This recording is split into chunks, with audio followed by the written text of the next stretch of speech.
Welcome, everyone. Thanks so much for attending the meeting. This is the February 18th, 2020 City Council meeting. Please let the record reflect that all council members are present, with the exception of Councilmember Nadolski and Councilmember Lopez. Vice Chair Blair, were you going to do the Pledge of Allegiance? Yes, thank you. Tonight we have a special group of guests here from Troop 461, and I've asked three of them if they would lead us in the Pledge of Allegiance, and they have accepted. So we've got Merrick Holcomb, Barrett Allison, and Cooper Barnett. They're going to lead us in the Pledge of Allegiance. So I'll turn the time over to you three. Come on up.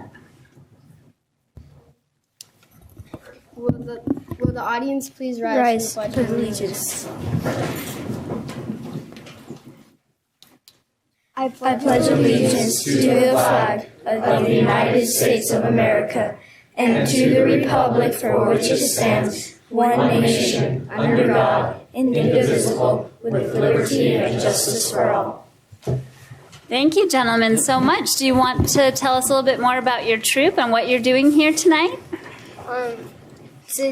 Today we were going to do the anti-bullying resolution. Oh.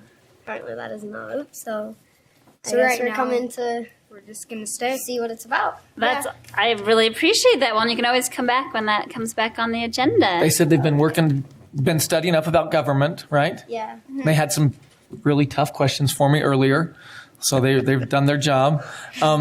They really wanted to shake the mayor's hand, and he's not here tonight. So we'll do this deal. You can shake Mark Johnson's hand. He works with the mayor, right?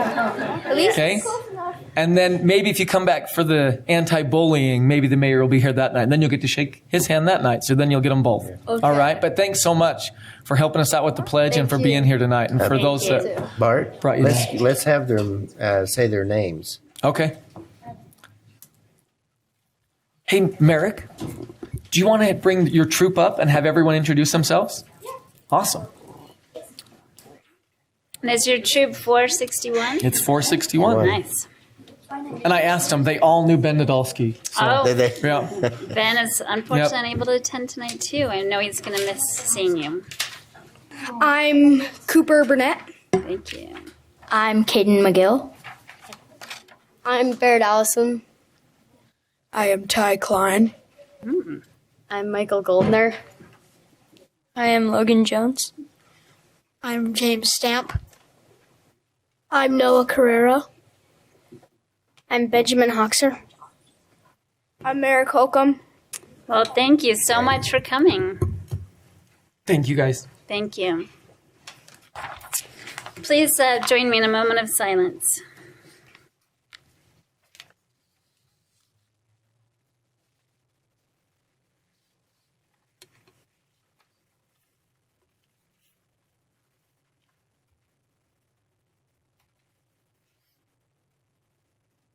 Thank you. Right, yeah, so we do apologize that the agenda was amended and that anti-bullying joint resolution, there'll be another day. So we have a request to be on the agenda from Utah Support Advocates for Recovery Awareness, or USARA, and we have a presenter, Trevor Cook and Charlie Salas, that are here to tell us about it. Come on up.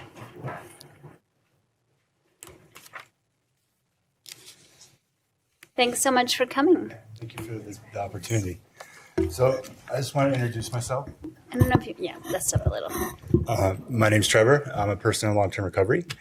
And the reason why we wanted to be on the agenda was to bring awareness and let everyone know about USARA. We are currently Utah's only recovery community organization. We are a nonprofit. We've been around since 2007, and we recently opened up office in Ogden. Myself and Charlie were certified recovery support specialists, and we work with individuals to help guiding them to through their recovery and through their mental illness. We also are heavily involved in the community, hosting free community events. We are highly affiliated with Weber Human Services and local treatment agencies throughout the area. And we are also part of numerous task force in the area, like UCAN and the Opioid Task Force. We just wanted to let you know that we're here, and any way that we can help support you guys, that, we can do it. And then how we do that is we create a case for individuals. It's celebrate, advocate, support, and empower. To break it down really quickly, in Salt Lake, where our main hub is at, we're heavily involved with Pride Weekend. We host a sober safe zone for individuals. We're in charge of Recovery Day in Salt Lake. This is going to be our 18th year, and numerous other things that we're involved in. We're also heavily involved with the criminal justice system here in the Ogden area. Myself, I'm a part of the drug court team, problem solving court. So we're able to go to visit individuals who are incarcerated, stuff like that. I work with probation officers as well as Charlie. And we also offer community service and volunteer hours. We just believe heavily that the opposite of addiction is connection. And we want to offer that to individuals on a free platform. Thanks, Trevor. So my name is Charlie, and I am also a person in long-term recovery. And one of the unique things about USARA is, in addition to being certified through the state of Utah, we're also all in recovery ourselves with lived experience. That's a way to relate to individuals. And the clinical piece is a very important role in people's recovery, but they also need that ability to talk to somebody that they know can relate to them, and we've been there, done that, and have the scars to prove it. Like Trevor was saying, with us believing that connection is the opposite to addiction, we have events like our Family Fun Night, where once or twice a month we have a fun, sober social activity where anybody can come, bring their kids. There's free pizza, movies, and popcorn, things like that. We have our Rally for Recovery coming up, where USARA has a hand at the legislative level trying to adjust some of our laws to be something where it's more, they're better suited for the people, who have built a life in recovery and can prove that, laws that help them move on with their life, and things like the Good Samaritan Act, where, instead of throwing bodies into their local river, they're calling the police and not being criminalized for whatever may be in the area. We have our PAC panel, which is our Peer Advisory Council. USARA is not a center where we make the rules and we decide what there's going to be, and that's that. We are Ogden's community, and in Salt Lake, we're Salt Lake's community. And so we have a meeting once a month, every month, on the first Tuesday, where different leaders of the community, in addition to people in recovery, get together and help us figure out what Ogden needs to have, what kind of support meetings, so on and so forth. One of those support meetings is CRAFT, and that stands for Community Reinforcement and Family Training. That is for the loved ones of people that are addicted. It seems like anymore, if you haven't had issues with addiction on your own level, you have a loved one who has, in one way or another. And so we have a space where once a week, every week, we have an instructive type support meeting where we teach them things. They get a free book and a free workbook, and we teach them things like how to create boundaries, how not to enable, how to communicate in a way with their loved one that's going to make them more receptive to ideas of treatment. All sorts of cool, statistical information, so on and so forth. We are proud to announce that we'll be hosting Recovery Day this year for 2020, and we're really looking forward to that. We want to make sure that we have as many options as possible for people.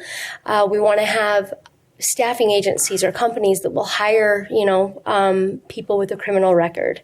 We want to have maybe attorneys that will do expungements. We want to have treatment options, both preventative and, when they need the treatment.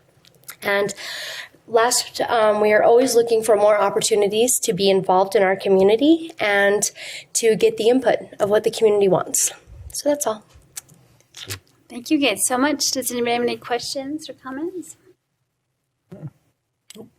One thing I really appreciate, I just want to say personally, I participated in a training that your organization put on recently, a webinar around like the language that we use to identify different people facing different challenges in our community. And I found it so educational for me. I mean, I work in a lot of these fields where we talk about sort of issues that people are facing all the time. For example, one example was, sometimes when we talk about people that are experiencing homelessness, we might say the homeless or something like that. And so then we're only identifying the person by that one thing that they have, their whole person, but there's this one thing that's going on with them. So I really loved that training, just thinking about people experiencing certain kinds of situations and that that's not the only thing that defines them. Mm-hmm. And I just really appreciated it so much. I learned quite a bit. So your work is in all different areas too. And so I really appreciate that.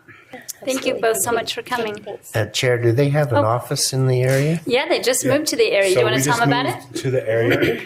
We officially opened doors in November. We're located at the Three Links Tower building, just right up the road. Okay. Right across from the library. Mm-hmm. And you have an office in Salt Lake, and then do you have a staff member that's down south too? Yeah. So we're officially statewide. We have an office in St. George, in Carbon County, let me do it this way. St. George, Price, Moab, Ogden, and Salt Lake. Mm-hmm. Okay. Yeah, and it's totally free and Free. open access. Good. Yes. And we are Thanks, you funded guys. by state, government, and grants, and then private donations. So, yeah. Thank you. Thank you. Thank you all. Okay.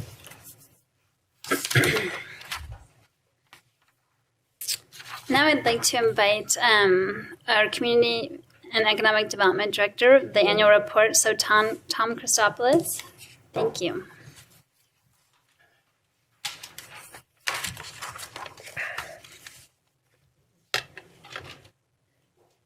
Welcome. Thank you, Chair, Council members. Thanks for having me. Appreciate. I will try to be brief, which is very difficult for me, but I will try anyway. The report that you've received, we publish twice a year. One is the formal report that you see, and then the second one is a little less extensive and a little less artsy and has a little bit more data. So each department has a report out that you'll see, and we kind of will go over that today. We've had a number of accolades, and we continue to get them. I think most of you are aware of those. But for those in the audience that may not be, I think it's good to know that we were acknowledged to be one of the 20 best places for business and careers, the best mountain bike towns with the lowest cost of living, top 100 best places to live in the United States, the second best place to raise a family and a balanced lifestyle. We think those are good, and they're basically underscored by the Economic Development Report. So over the last 5 years, we've averaged about 1,000 jobs a year, as you can see, and over the last decade, that's been about the same. We've been in we're typically in the top 10 in the nation in job creation. And the increase that you can see is from 2013 to 2017 is nearly 14%. We have a very unique situation in our city in that we make up one of the largest GDP contributors of any one city to any one given county. That means that we make up more of the GDP of the county than you would say, for example, in Salt Lake County or Utah County. And so we also contribute more in taxes than any other given city to our local county taxes than any other given city in the state of Utah. Our household incomes are increasing, and they continue to go up, but we're still below the state average.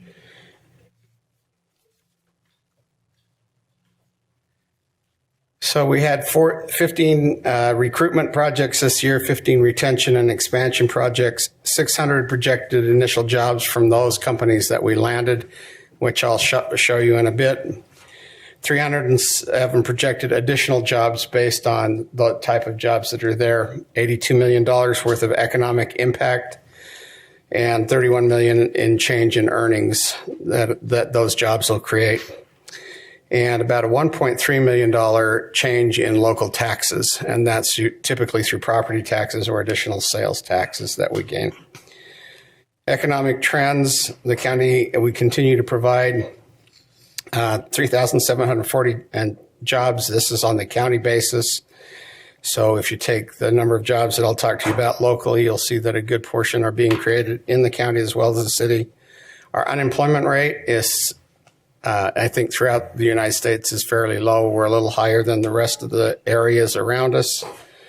The average monthly wage is $31.10 and in the area, and we're slightly below that. Recruitment this year was England Logistics, is a fairly large wage employer. Their logisticians help move large amounts of freight throughout the United States, have a centralized location, and they are here in the Kiesel building. Cord USA was a long-term effort that not only our staff, but actually the Mark and the mayor were heavily involved with over the last 4 years in attracting this advanced manufacturing company from Australia, Oatly, which makes oat milk, which I have no idea how they manage that. It's a lot of milking machines for those oats. Sorry. The Strata Fund Solutions is a company that moved here from the southern counties and is what we call a fintech operation, financial technical operation, and they support a number of companies throughout the United States. Retention and expansion, I think everyone is aware. This is our 10th year of doing business retention and expansion. Amir Sports, which is one of the ones that we worked on to move, to continue their operations here, but also to move their distribution from Tennessee. Enable Utah's expansion, which is an important nonprofit to the community, has been here for over 20 years. They'll continue to employ those with handicaps. The Internal Revenue Service Public Administration expansion, which is fairly significant. And the Set Point, which for those of you that don't know Set Point, you've all ridden on a Set Point ride.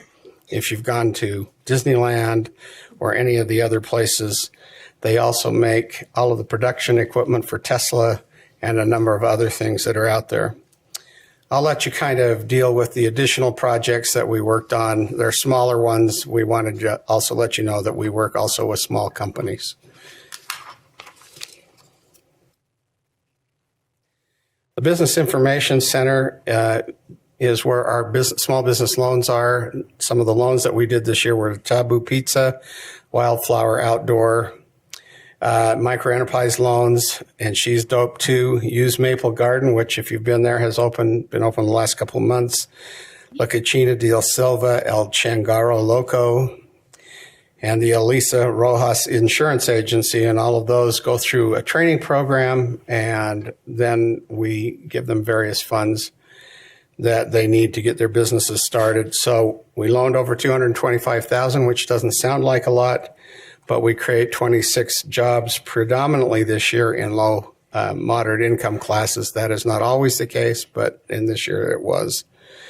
We offer, again, business counseling and mentoring and partnerships through the Service Corps of Retired Executives and the WS Small Business Development Fund, and we're working on a number of other different initiatives to expand our funding through a number of other programs, the Ogden Business Loan Program, and through the Wildcat Seed Foundation, which we'll talk about a little bit more next year. Can I ask a quick question? Sure. Tom, do you mind? I just don't recollect, but do any of these loan programs help, businesses that already existed to help improve or, do kind of development? Most of them over the last 10 years actually have had a start or moving out of a garage or moving out of a smaller location or trying to get done. We do, in some years, we'll do more startups than others. They'll be fresh, but we work with anybody that comes in and has a reasonable business plan, goes through the training, and we feel that then it goes through a loan review. And if we feel like they can be successful, and they're ready to go. We'll be more than willing to help them. There have been a number of companies that have gone through the program over the years that are now much larger businesses employing other people, many other people. So Thanks. the business development initiatives. So we work right now. One of the biggest challenges we have, which is a very unique thing that we haven't had for a long time, is that we don't have sufficient workforce to support all the jobs that are coming on.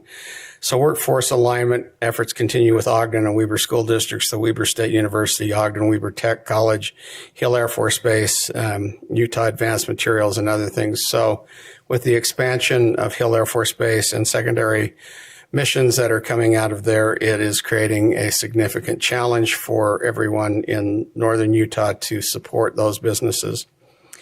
We've talked about the business expansion and retention program, and we're doing more of that now with Hill Air Force Base, prime and subprime contractors, as we work with them to try to find additional employees. So then we're doing a lot of proactive business recruitment efforts, the National Business Aviation Association, shooting, hunting, outdoor site selector guild conferences, and we do those in the Paris Air Show and a number of others that we work that aren't listed here every year. So we hosted the second annual Unmanned Aerial Systems Summit with 200 registered attendees, which is a growing industry at which we can be at the forefront, is related to our aerospace industries. Our redevelopment projects we've talked about to some degree. The Ogden Business Exchange, which we have never been able to shake the name Trackline, is now nearly full. We have 2 lots left, and hopefully that'll be finished this year. The Kiesel Lotus Building, which is also fully leased up and is going to be home to the Hill Air Force Base Mission and Guidance System Software Design Group. The Thorstenson Building, which will also be home to the Hill Air Force Guidance area. I think everyone's familiar with the 9 Rails Creative District and the Monarch, which is the lead project. The airport is a significant focus for this year as we try to prepare for the C-130 mission and its potential landing. I always use that term and it always shakes people. The C-130 project and trying to attract it to our airport, and the Business Depot Ogden, which continues to be one of the masthead most successful projects that we've done. Future projects, which I think most everyone the council's familiar with, but those in the audience may not be: Continental CRA redevelopment, the Gramercy CRA, the Rite Aid site, the new Ogden Airport CRA, the First Security Bank renovation, which should start in the 3rd quarter of this year, which is information that we just received. East Temple redevelopment, the North Union Station redevelopment, which is part of the Make Ogden plan, which we hope that you'll attend one of the final meetings this week. Next week. Thank you. Community development, we've spent a lot of time focusing on it, and these are just the summary numbers. We have sold 9 homes at the Stonehill subdivision. We have 3 under contract. That's 12. That's over half of what we plan on developing there, so we should be sold through in the next 24 months. 8 single-family homes were renovated and sold. 47 home buyers received Own in Ogden down payment assistance. 47 home buyers attended home buyer education classes.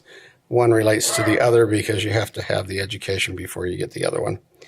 6 low-income households received funds from the Emergency Home Repair Program, and we do actually have more money in that program if other emergencies arise. 24 homeowners renovated and beautified their homes with loans from the HELP program. 4 historic buildings were restored, and we keep working on homeless prevention programs, and we're developing other ones with Ogden Can and other partners as we go through. Planning, I'm not going to spend a lot of time on the planning side of things because all of the planning would take about an hour and a half to explain, and I'd leave that with Greg. But I'll leave it with you that there's over 100. The thing that is important to to look at is we approved 344 dwelling units. 98 of those units are now under construction. That was last year, and just one of the highlights that are there. Greg's been obviously really busy with a lot of the planning initiatives that we have. There are still some very important things to be done that we'll bring to the council in the next year, which is the recodification and update of the general plan. We've updated segments of the general plan as we've gone, but there still is a lot more work to be done. Building services, if you look at those number of permits this year, there's 2,236 permits, which keeps them very busy, considering we were never over 2/3 staffed. And the permit fee revenue, whoops, I better get there. Business licenses, we're nearly 6,000 business licenses, and that's down, but that's because we took out home-based businesses and we no longer charge fees for home-based businesses. And code services, 2,969 cases, 7,000 cases were closed, and $226,000 in code enforcement fees were collected. And you can see we left just one of the pictures. We have a number of code enforcement pictures like the one up in the right-hand corner, but we just thought we'd give you one. There are a couple that are worse than that, but those are good to have. Arts and culture. Arts and culture, there's 235 special events, 1,000 volunteers. The key this year, the key event was the sesquicentennial celebration. It was a major undertaking for our staff in that they ended up being the default central committee in order to pull that whole thing together. It was a wonderful event. 100,000 people came. Our nearest estimate is 100,000 people that came in. And I believe, as most people are familiar with, the amphitheater had 100 program days, 15 free family movies, 10 concerts, 48,906 tickets sold, 69,000, and that was a break-even year for us, or slightly better than break-even year.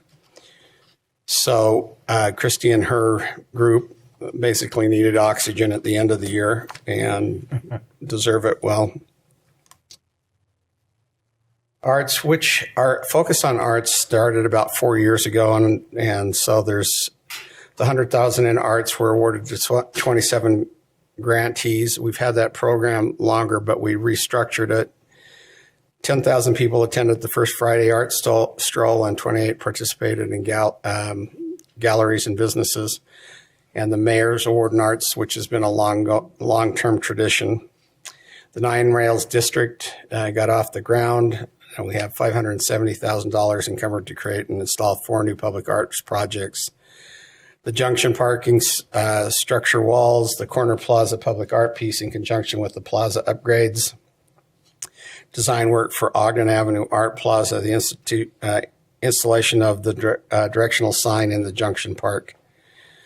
And then the corner, which is the other featured, you'll be seeing improvements on the corner, which will make that a nice featured area over time.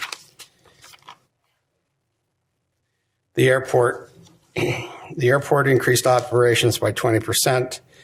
The 10-year master plan will be presented to you in April for conclusion in May. I think you're going to be happy with that plan. That plan basically talks about new taxi projects and nearly over $500 million in new development at the airport over the next 20 years.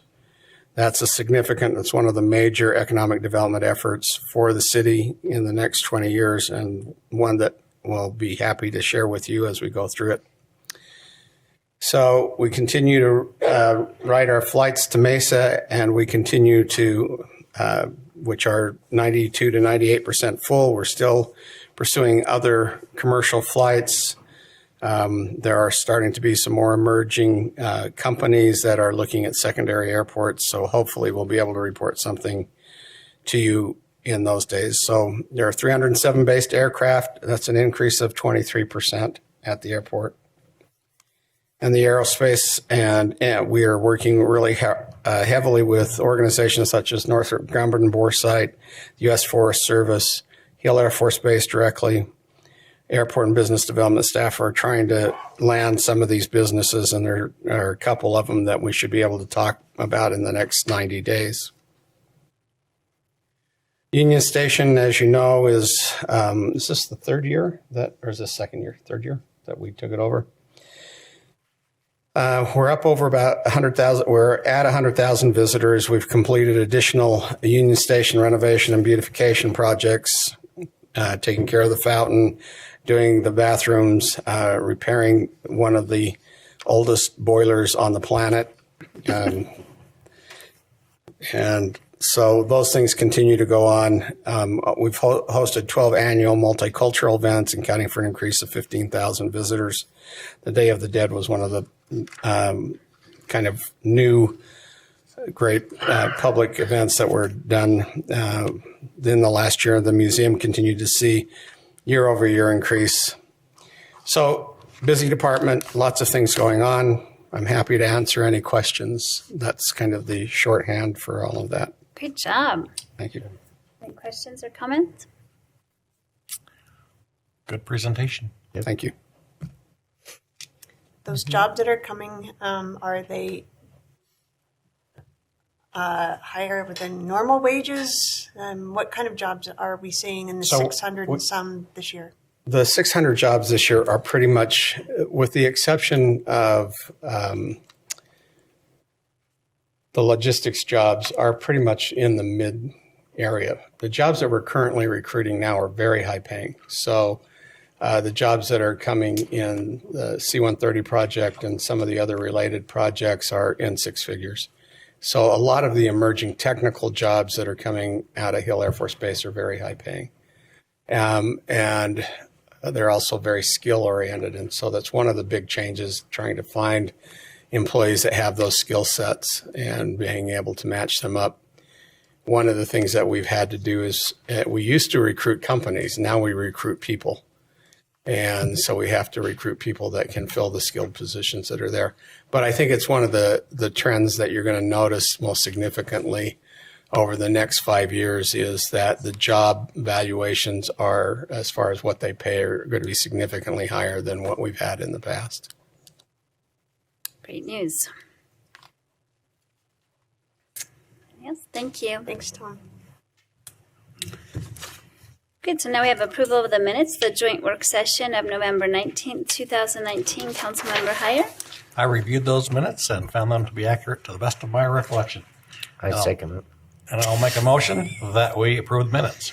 All I second it. And that was really good. Yeah, you knew it was coming ahead of A time. second and a motion. Yeah, and a motion and a second. Thank you. I have a motion by Councilmember Heyer, second by Councilmember Stevens.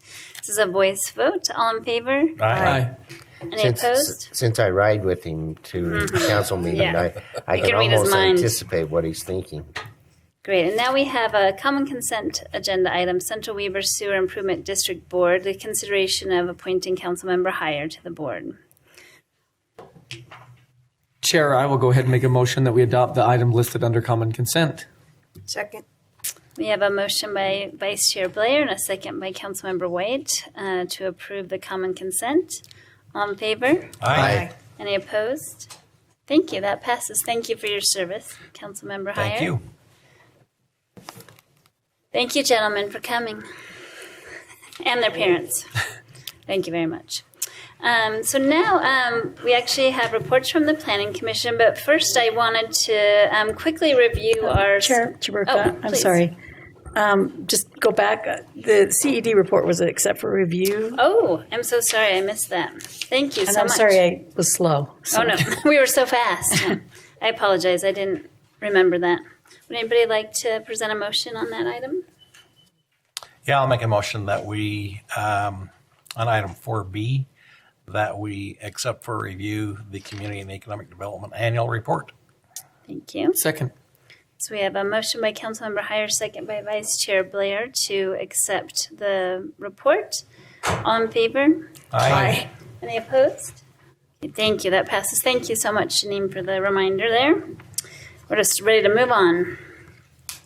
Great. So first, I'd like to just remind everybody of our civility statement for the council chambers. We really appreciate any public comments or participation, and really appreciate all the attendance that's here tonight.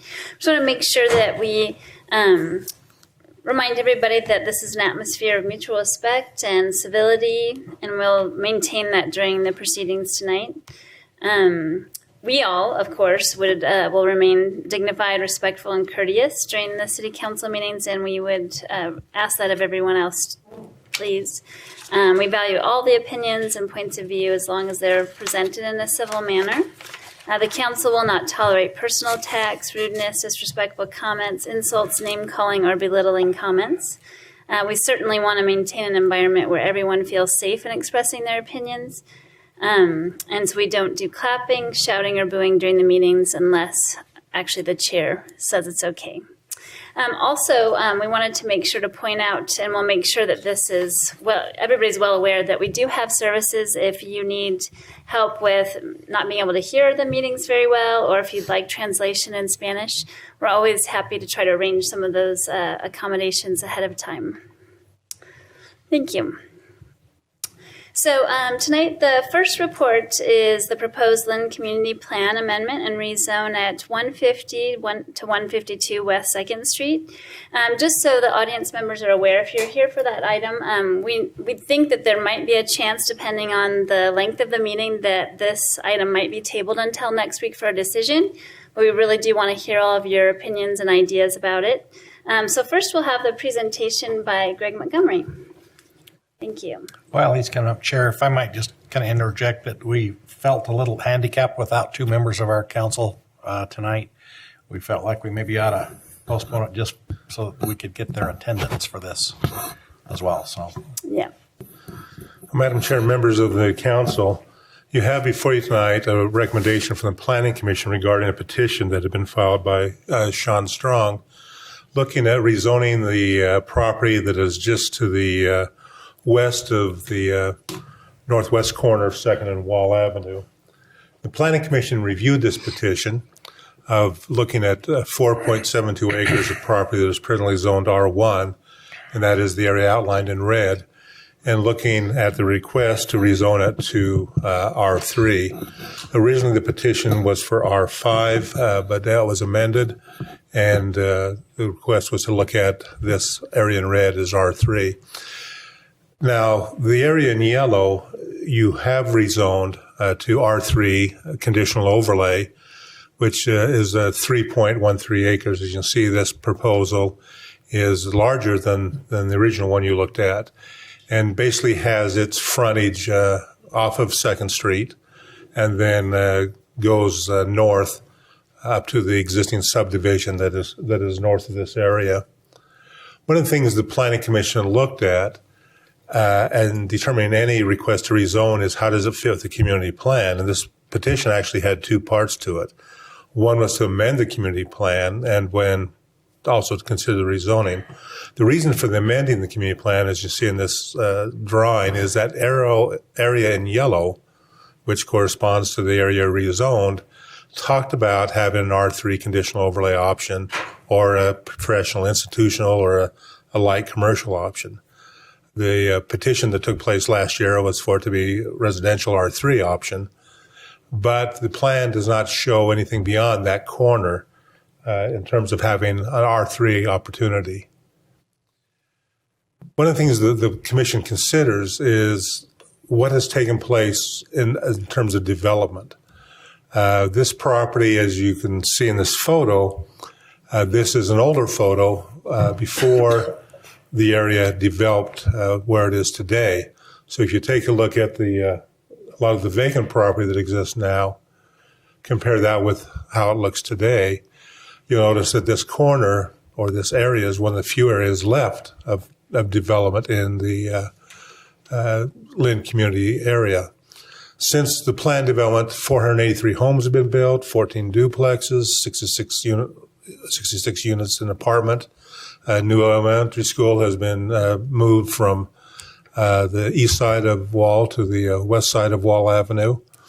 And so as the Commission looked at the development patterns, they looked at, is this consistent with our general plan? Has the development followed the planning. In this case, one of the things we looked at is where do we look at the centers of the community?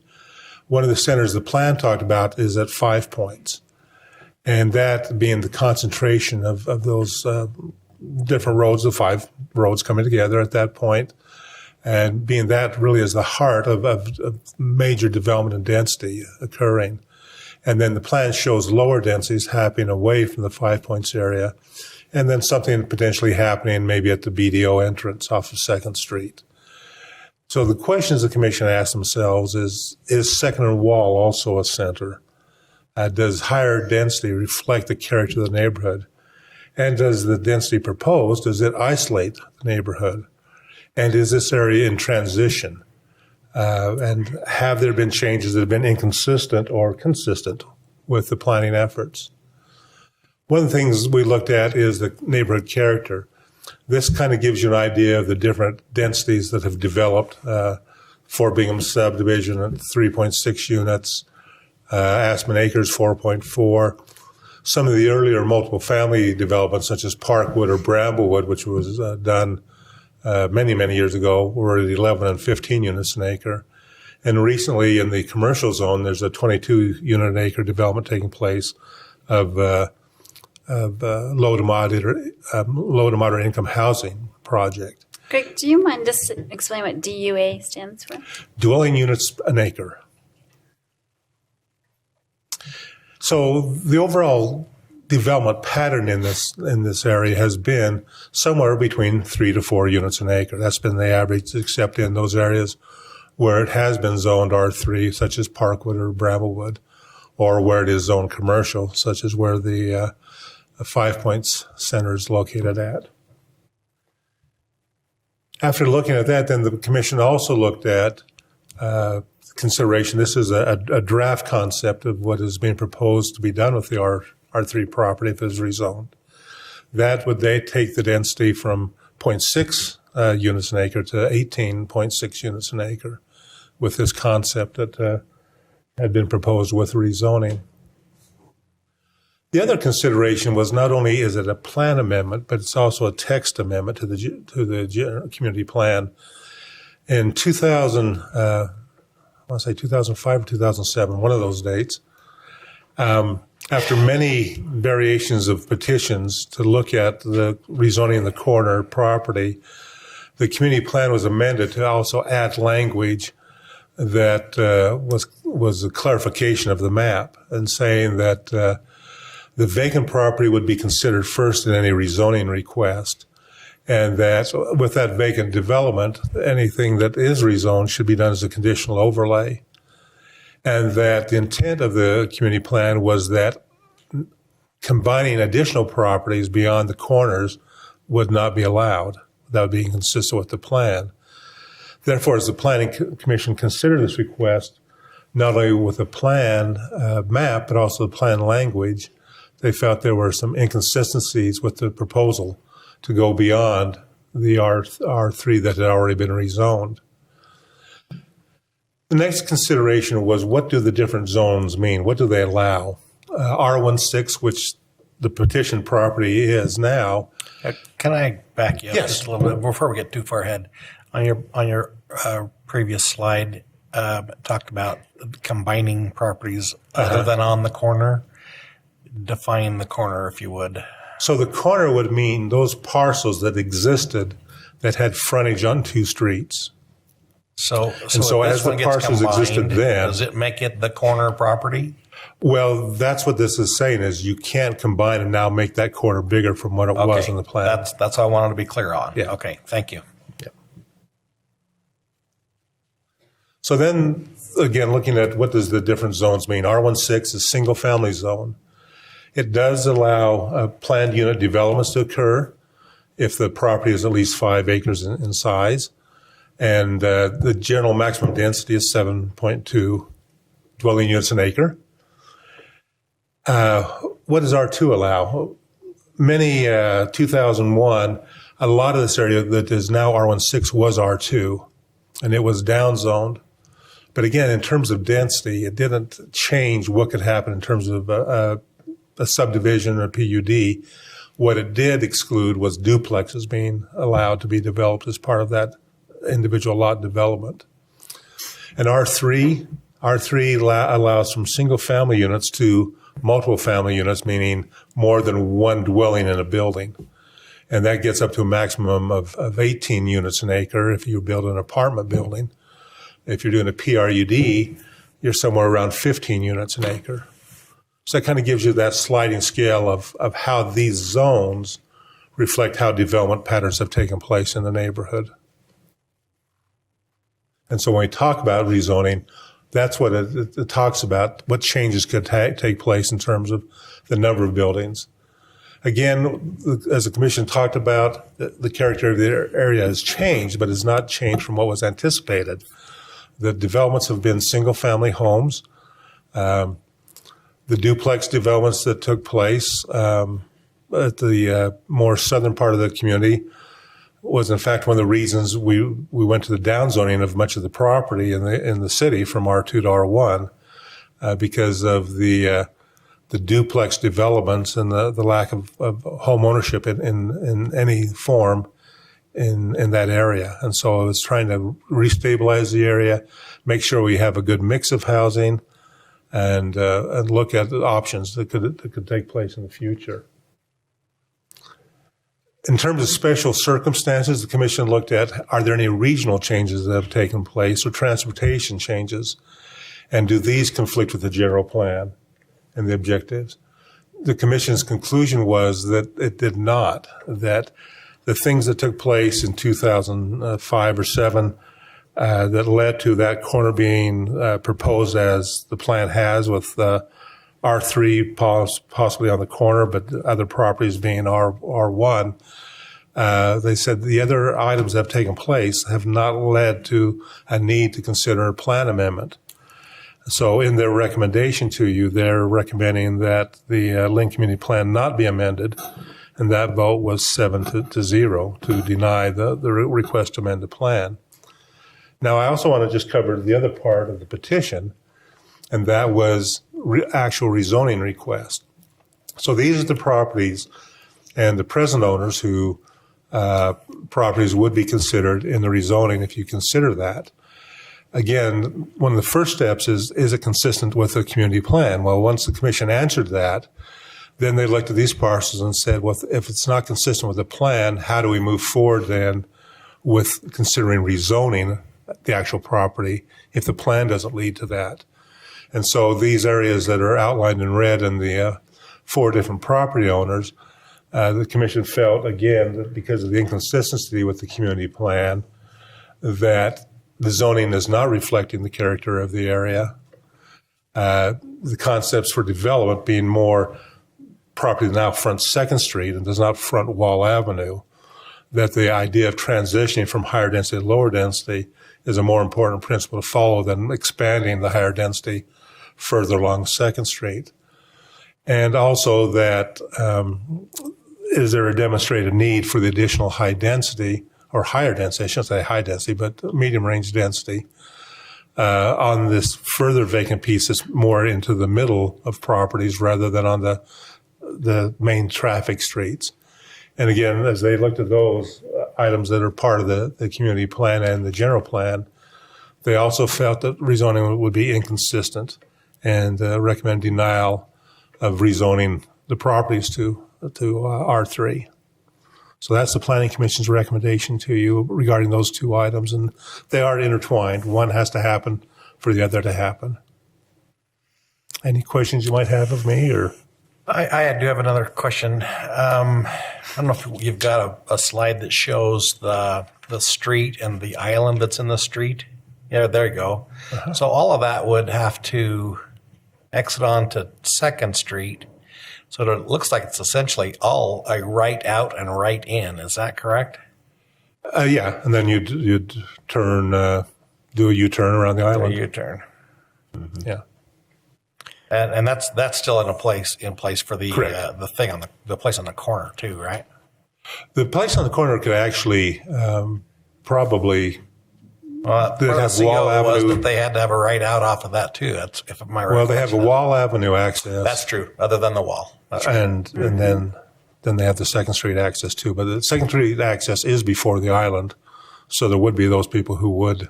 Well, they'd do it, I know, but I'd say the sign won't stop that from yeah, happening. I see what you're saying. They might be able to exit on Wall over there, where the Strickler property is too. Yeah, perhaps. So how many exits would be onto Wall Avenue? The state would only allow one exit. And that would be the corner section? That'd be the furthest north they can get it. The Strickland then.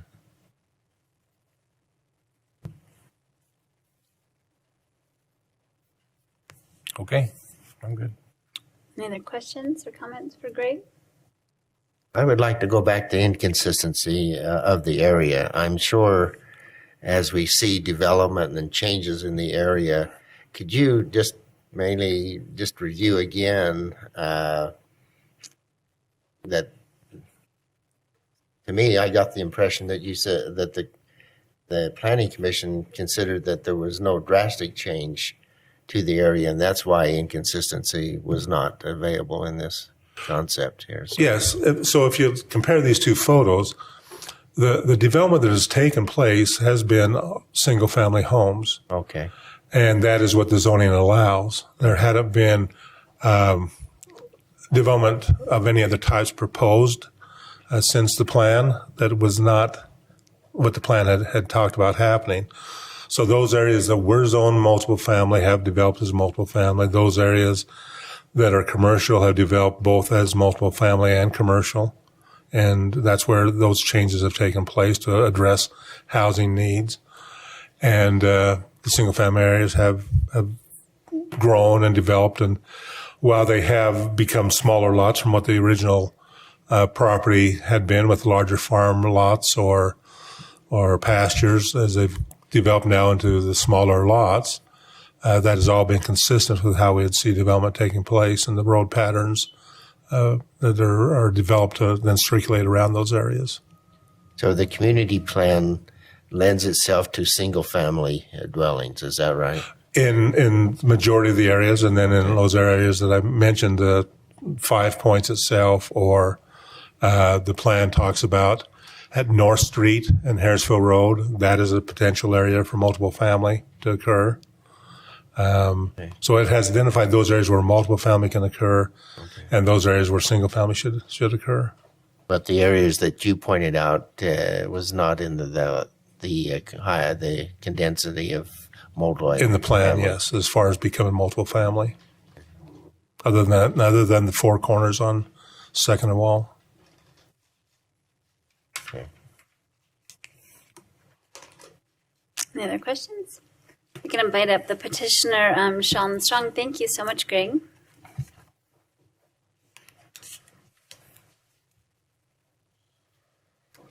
Thank you, Sean Strong. So initially before the planning and zoning, it was going to be an R5. And then after discussing with some of the neighbors and the staff, we decided it was probably too high of density. So literally at the planning and zoning meeting, I told the commission that, hey, I no longer want to do an R5. But where it was a public hearing, the attorney, I think it was Mark, maybe it was here, decided we should probably go through with the public hearing because there's a lot of people here who wanted to voice their concerns. I did initially at the meeting say I did want to change it to the R3CO. I wasn't aware that it officially changed that night. I thought they just voted on the Lynn Community Plan and the R5. So I wasn't quite sure if they really voted on the R5 or not.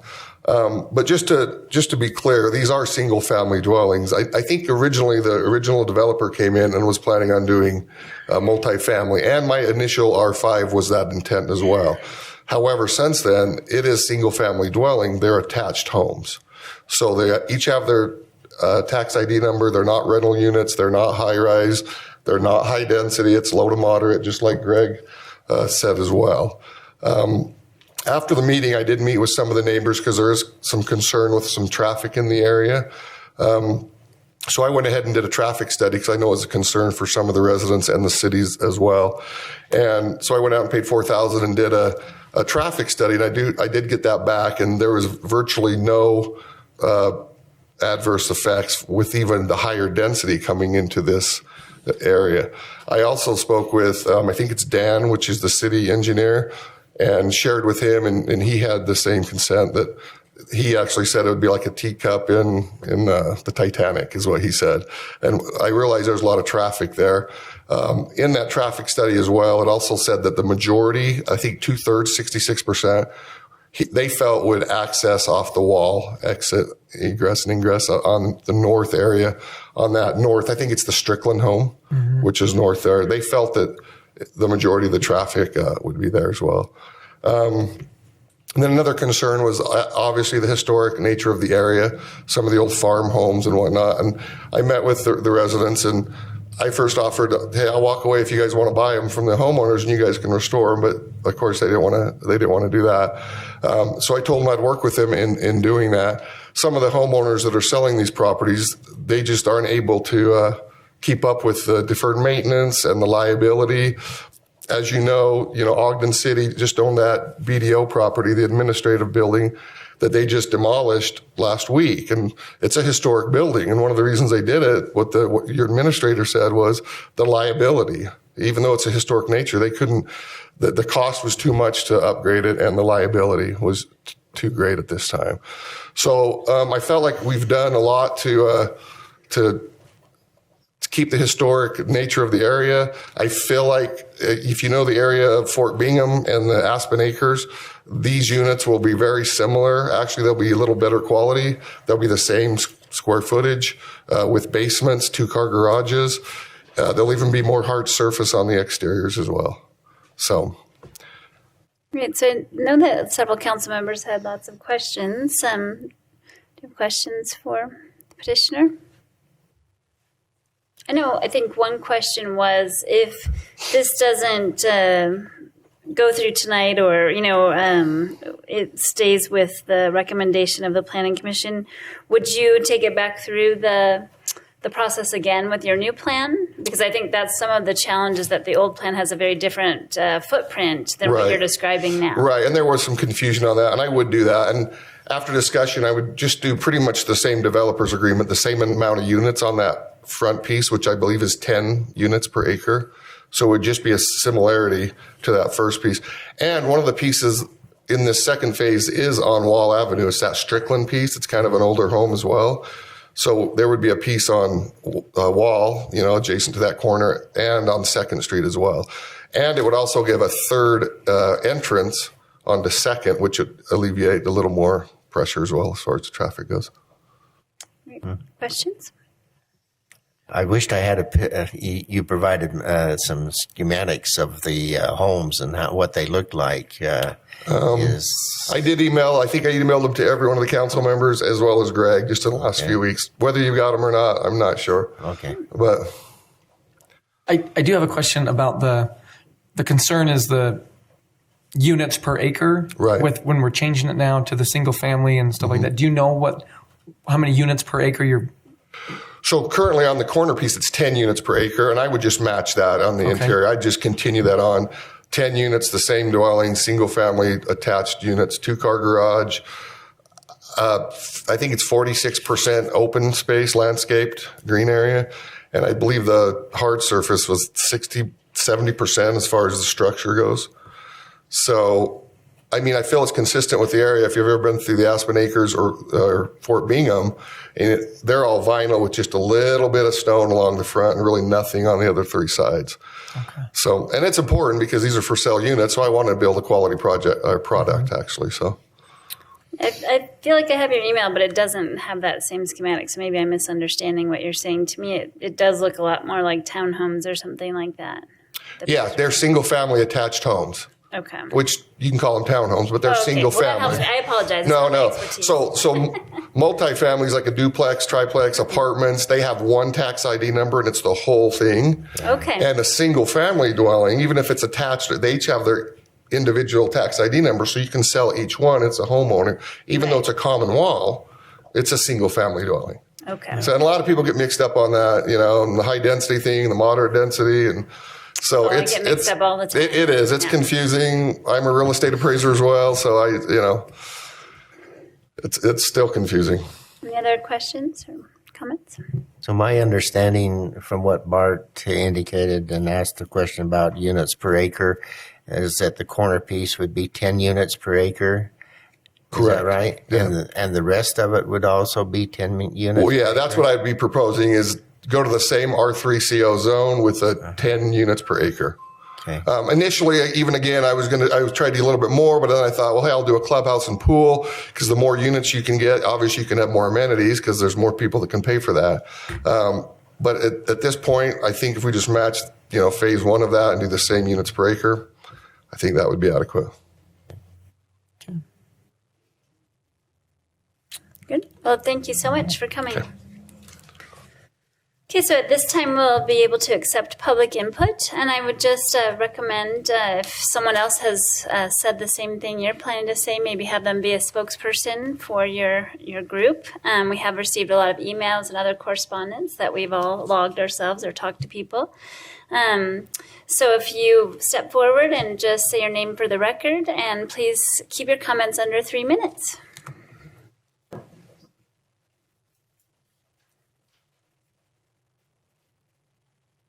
Welcome. Thank you so much. My name is Terry Lanier. When you look at that diagram that they were showing you, if they buy the other property, I'm the one that's isolated. I'm the one little house sitting there that won't rezone. I have no plans of selling. I can't afford to sell right now. That's kind of my retirement. My mom and grandmother owned that home, and so I'm kind of planning on staying there. I do have concerns, being that I will be surrounded a lot. Also with that, the road that's next to me, a lot of incoming and outgoing traffic. And with respect, I've done statistics. I know what reports look like and stuff, and I appreciate that. But the reality of living there, compared to what those reports say, doesn't always capture what that reality is of the traffic, the noise, the congestion, the diesels coming around, the accidents, the close calls that we see, many of us I've seen. So that still is a concern that I do feel is important.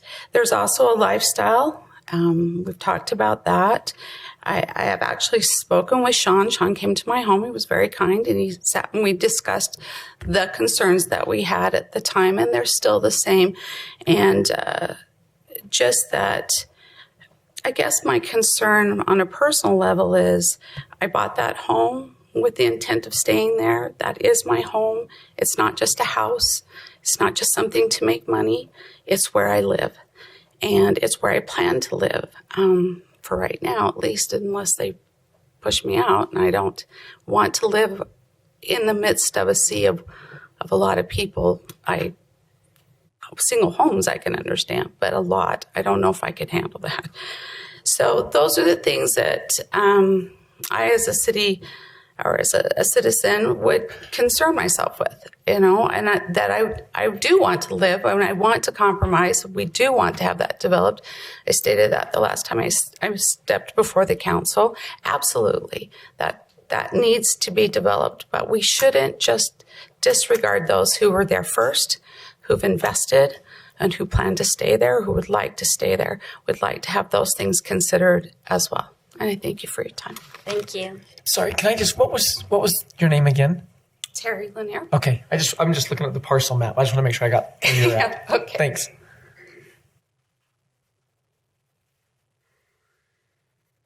Any other comments?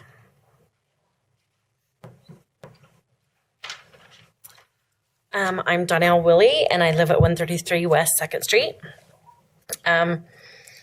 I am fifth generation to own the home, and I'm just kind of concerned when he says that they did a traffic study.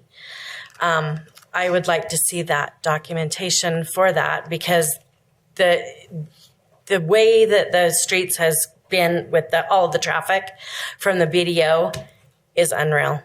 There are times where I can't even get out of my driveway. I do have a business there, and there are times that my clients can't even get into my residence due to the traffic. That is a huge concern for me. Last week, my car was broken into. Our house has been robbed. with all of this development, I'm concerned. I don't want it to be a big, I mean, I'm all for single dwelling homes, but I'm very, very concerned with, like I said, the traffic, the accidents that we see there. When 12th Street, they had a fatality. All of the traffic come through BDO from 4 until 10 o'clock at night. I couldn't get out of my driveway. I've almost been hit trying to get my mail because they are driving on that street as a 2-lane and it's a 1-lane. And I've taken a video of that. There's just, the traffic alone is just horrendous, and that scares me. And with having more people in that density, I'm sure it's just going to escalate.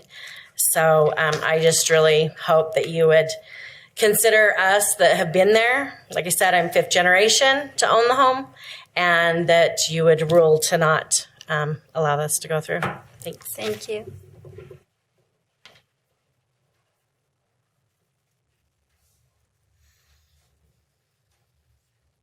My name is Anna Keogh. I live at 301 West 2nd Street. We've lived there since 1982. And in 1986, the Lynn Community Plan came into effect, and it's really served our community well. Under that plan, in 1995, the West Oaks subdivision began on the south side of 2nd Street.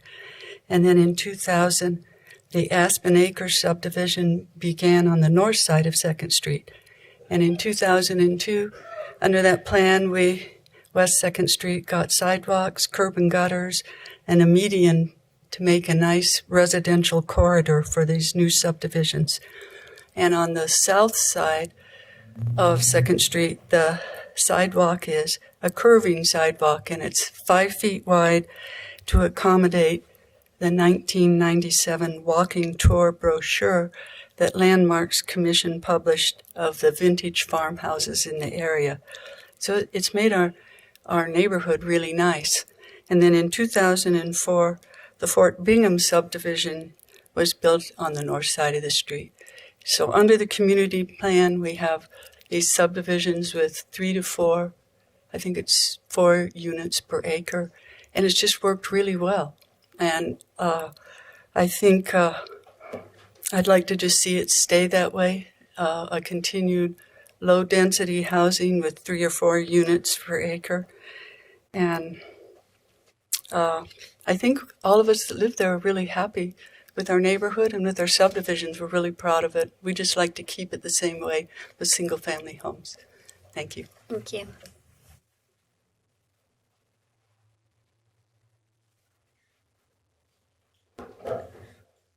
You guys may want to queue up just a little bit so there's not the time in between movement. I've got one thing. Oh, go right ahead. I've got a petition here.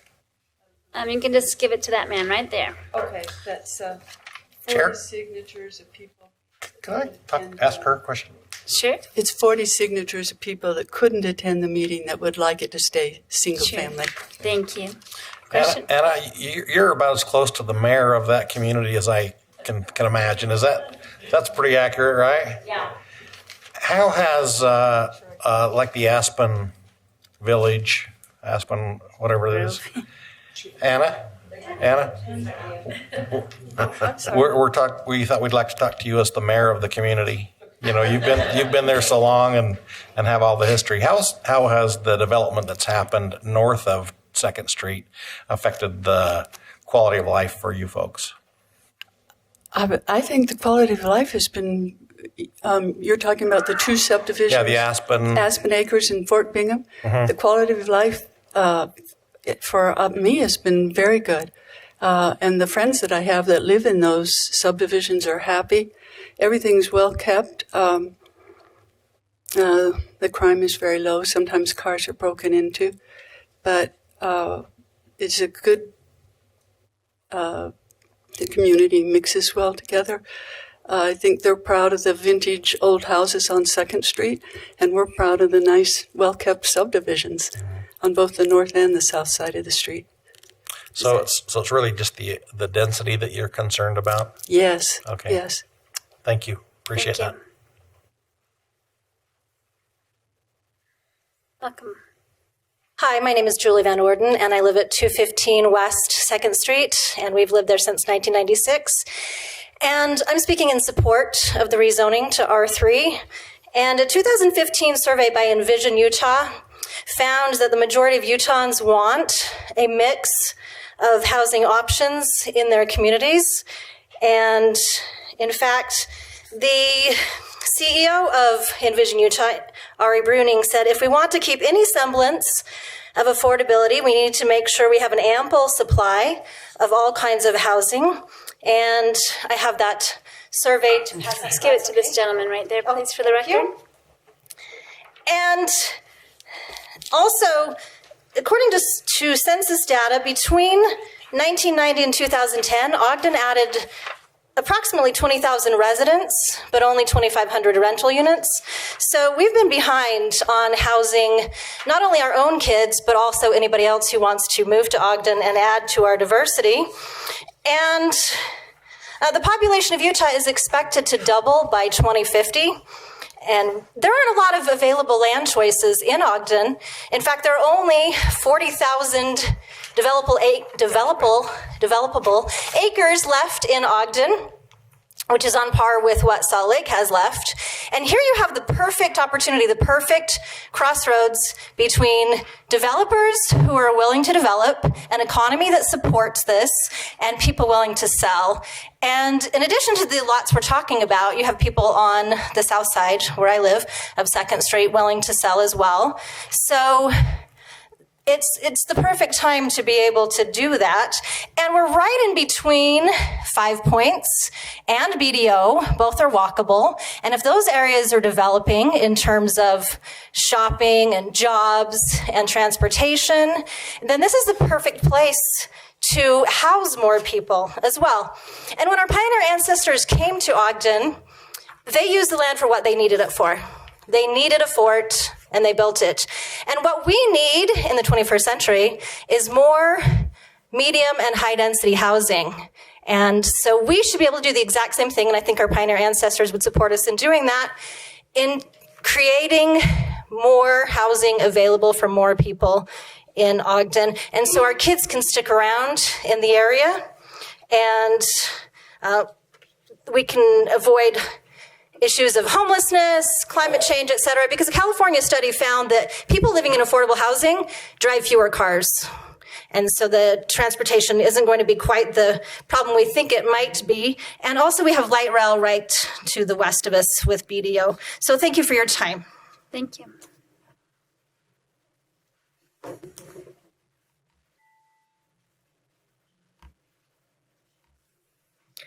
Hi. My name is Shelley Hart. I own the property at 140 West 2nd, which borders the empty lot. I believe I hold seniority for having lived there the longest. My parents bought the house in 1938, and my sister was 8 years old, and she's gone now. A couple years later, my brother came along, and he was raised there, and he's gone now, which leaves me. And since my parents have been gone, I've let various nieces and nephews live there rent-free with the agreement they saved the money they would have spent on rent to buy their own home. The last one is in there now. I've offered, and I now have 43 nieces and nephews, I've offered the home to them. No one wants it. I don't know if anyone's familiar with it, but the house is 650 feet down a lane. It showed on the picture. The water comes 650 feet down a lane off of 2nd Street, down our pasture. A couple of years ago, there was a leak in the pipe, and the west wall of the house started coming down. I had to pay out of my own pocket. Insurance does not cover that, to get the wall rebuilt and the pipe fixed. I cannot afford, and the niece that's living there now, I said, how's the water pressure? And she kind of chuckled and said, well, we have to run around in the shower to get wet. And there is no water pressure. Can you imagine what that pipe that was put in all those years ago looks like? I can't afford to replace it. The wiring needs to be replaced. The house next door, the woman that lived there, when she lived there, had goats. And the goats were allowed to come in and out of the property at random. When she moved out, she left the goats and she left the house open. I think if you look up the word blight in the dictionary, you will find that home's picture. There are raccoons that have infested our house. Our house has been broken into because of the homeless living in that area, in the house next door to mine. My niece has been threatened. Her car's been broken into. The house is falling apart. I love that home with all my heart, but the memories are here. It isn't in that home. And to allow other families to live in that area now and to benefit from BDO, from 5 Points, the air pollution that they would say for the families that work at BDO, that could live there, it's all part and parcel. And if Mr. Strong's facts are correct, 46% green space, that's wonderful. But that old home, I'm retired now. I have my own home. I can't afford it. It is coming down, and it's beyond my grasp. Thank you. Thank you.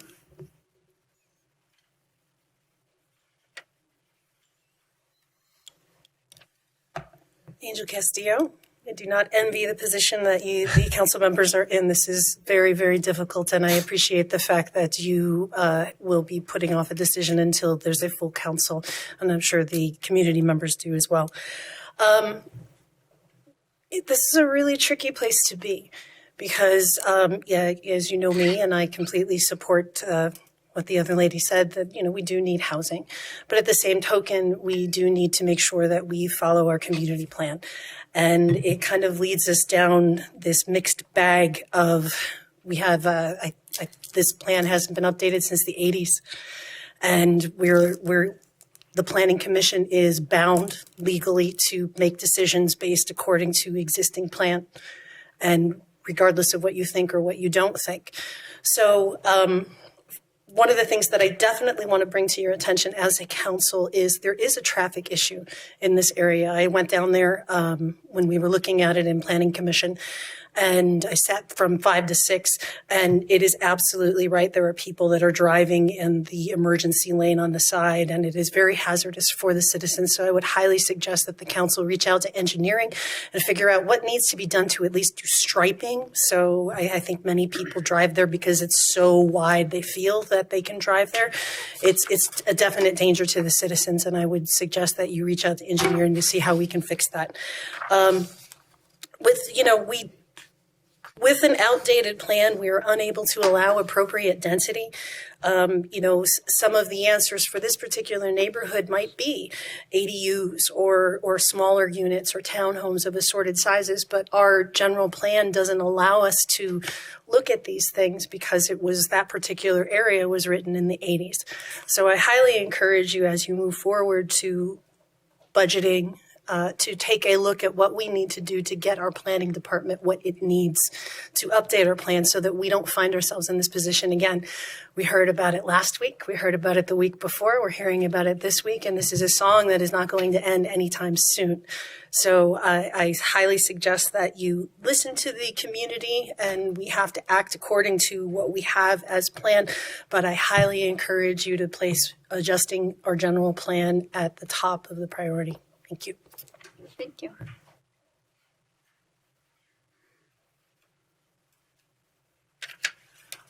Hi, Pete Pavetti, 215 West 2nd Street. My wife spoke for a minute, took most of my good points, but I'll try and get a few more. I'm actually shocked that we have to follow a 1986 plan. If that's the case, we need to change that now, because you got to start my time, please. I agree, yeah. I'm not giving up already. Yeah. Because the truth is, nobody anticipated in 1986 what we're seeing now. We've been through 2 recessions. We've seen unprecedented growth. I had no idea when I moved there in 1996 that BDO would be so successful. And apparently it's going to be even more successful. They're talking about now adding another 3,000 or 4,000 jobs. I see an awful lot of people walk down my sidewalk going to work at BDO. They could be walking from an apartment building right there. They could be walking to a front runner station and going to Salt Lake or to Riverdale or to Layton to work. That is something we desperately need, because everybody new that moves here talks about our air quality problems, and every citizen talks about it. And at some point, we can't kick that can down the road. We also can't kick the can down the road of the affordable housing. And the truth, not only with affordable housing, but you look what's been done, say, around the river, is that many new homeowners, many younger people, they don't want the house on a half an acre. They don't want to go home and mow the lawn every weekend.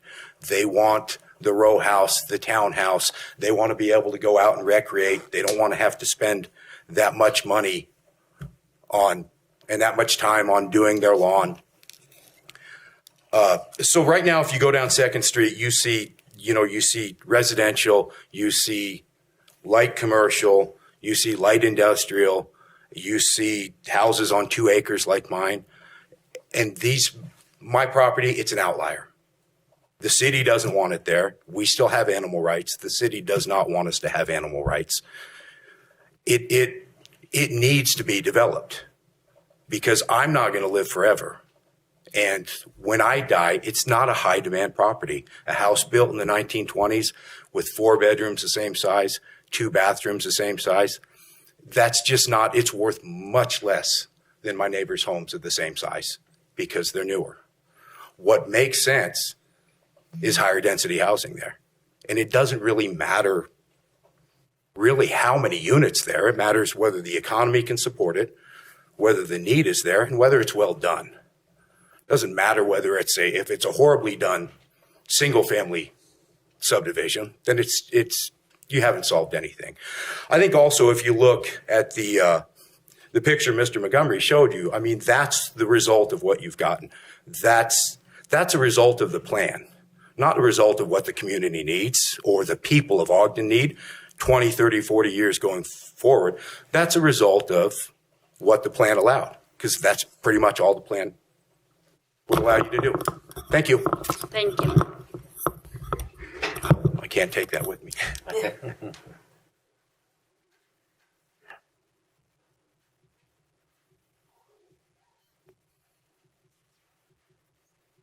Good evening. Tammy and Rick Krieger, 159 West 2nd Street. I only brought 4 copies, so you can share. But Anna Keogh and I put together a request for the traffic engineer. And thank you, Angel, for bringing up and validating our traffic concerns. Not to reiterate, but we did propose some mitigations to the Ogden City traffic engineer in August, and we did not get a response. So those are some ideas as you move forward with the concerns that you've heard over neighborhood safety and quality of life. I mean, we have had incidences. Just take it, and we don't go out on our street very often, but we've had 2 or 3 in the last couple of years where we were almost struck as pedestrians, or just getting our grandchildren into the car parked out front. There was a fatal accident on West 2nd Street in 2017. So I would encourage you to make sure that the city has their own unbiased traffic study that's not provided by the developers, which is what we've received so far. On February 4th, we did email each of you and Mayor Caldwell an idea to use HUD subsidy funds to help restore parts of Bingham's Fort, the historic district. I am in alignment with Anna. We want development. We don't mind having it, but maintain the residential 1 designation. I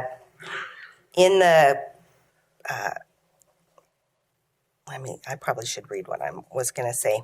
I spent a lot of time looking at the very well done ogdencity.com, and there is, in addition to the CON-OP, the consolidated plan that's going on right now, there was a Ogden City development analysis of impediments to fair housing, and it states that HUD data shows Ogden currently has a surplus of low-income affordable housing.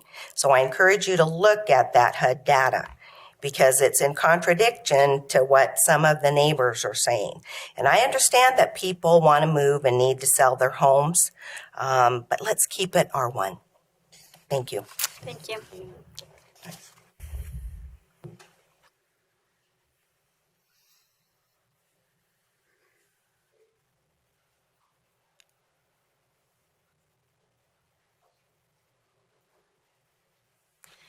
Renee Woods, and I inherited a share of the house at 140 West 2nd Street from my mother, who passed away 3 years ago.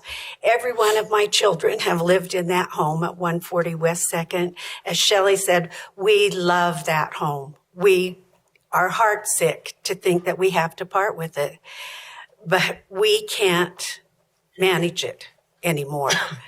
And the lady that spoke in the red sweater, I'm sorry I didn't get her name, she's right. Kids now who are just buying homes do not want to keep up yards. They do not want to keep up an acre and a half down there. There are three homes that are down at the end of that lane. The gentleman that gave the report earlier mentioned ordinance enforcement. There has been no ordinance enforcement in the home that is to the west of our property. That home is a shambles. It's a safety issue. It's a health issue.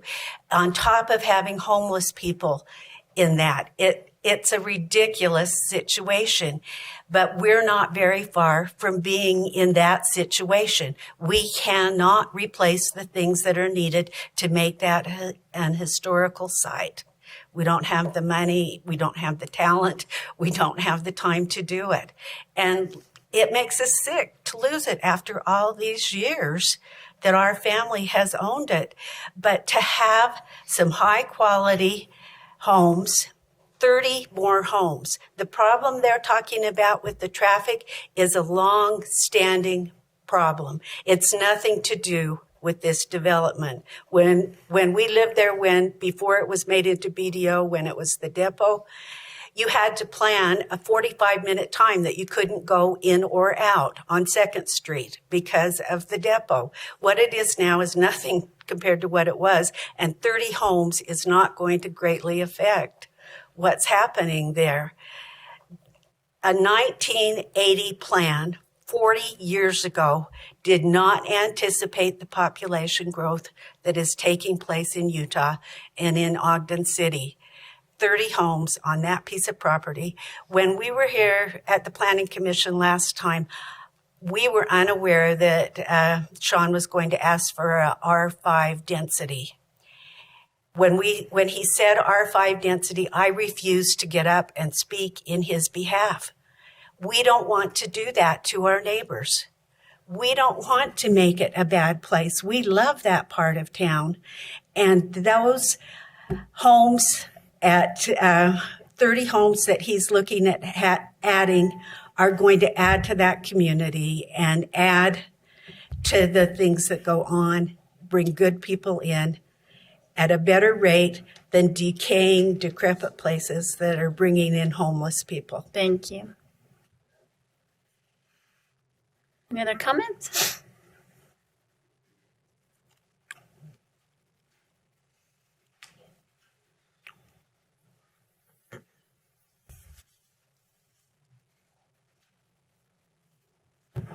Welcome.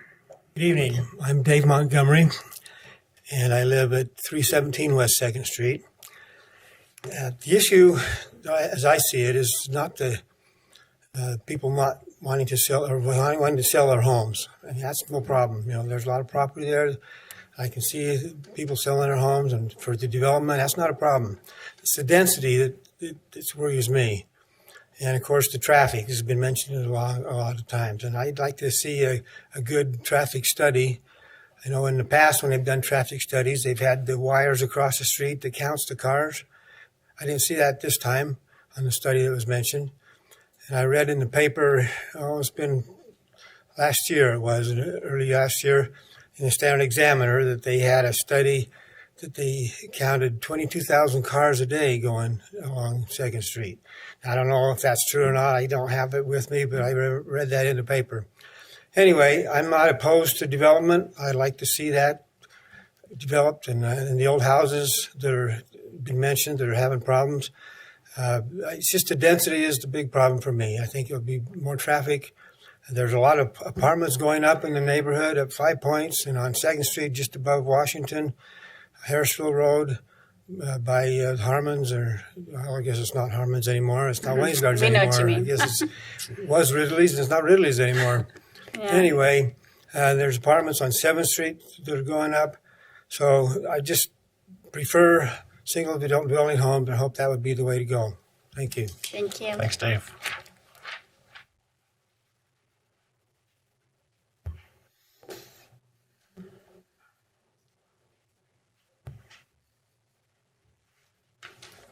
Hi, I'm Dustin Peterson. I'm a local real estate broker.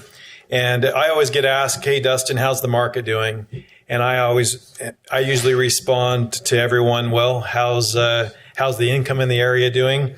We're hearing today about the city's expansion through BDO, Versinius, Hill Air Force Base. Currently, inventory, and this is all of Weber County. Weber County's inventory is down 16%. So if the inventory is down, what is happening to prices? Prices are last year increased 12.9% in the price of homes. So with prices up, in the Fort Bingham area in the last year, there's been only 22 homes that have been available to purchase. Right now, there's only one home that's currently active to purchase in Fort Bingham. So if you want to buy a home and you're moving here, good luck. There's nothing to buy. The average home price in Fort Bingham right now, the lowest priced home that sold was $249. The highest price was $310. And so the home that is for sale, if anybody's interested, is $278. Give me a call. A little bit aside, I'll help you buy a home. Anyway, there's the affordable housing is not there. So then I did I looked from North Street all the way to 7th Street and did a study there. There was 133 homes that sold in that area, of which currently there's only 2 homes for sale. So there's not enough homes to support the area. So from a business owner standpoint, if you're trying to bring people into the area, they have no place to live. So having single family attached homes that are nicely built, the first thing I looked at when I was doing when I worked in aerospace and I would bring people in was where are they going to live? So you're going to push them to Roy, you're going to push them outside of Ogden.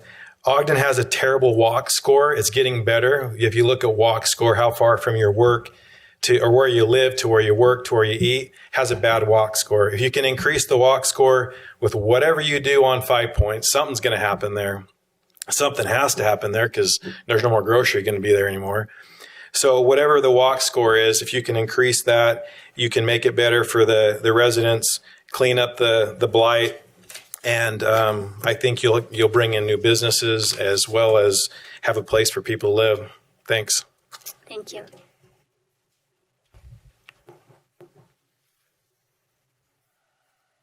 My name's Suzanne Elmer. I have the property for 197 West 2nd Street. You're going to move the mic down just a little bit. Thanks. Sorry. No. It's okay. I know we've all talked about the density, we've all talked about the traffic, and I don't think those are really the issue here. The real issue is 90% of these homes are old, and they're not safe for humans. They're really not. Like they've already stated, we're having to pay relatives to stay there.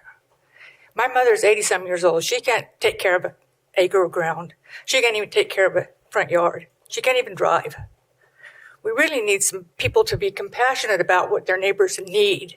This is an issue of public safety. These places are being inhabited by animals and by homeless. And we're all being robbed because we don't want to let the property to be developed to where we can have more neighbors to watch our backs. It's not traffic we're worried about. We need this help to watch our backs. Thank you. Thank you.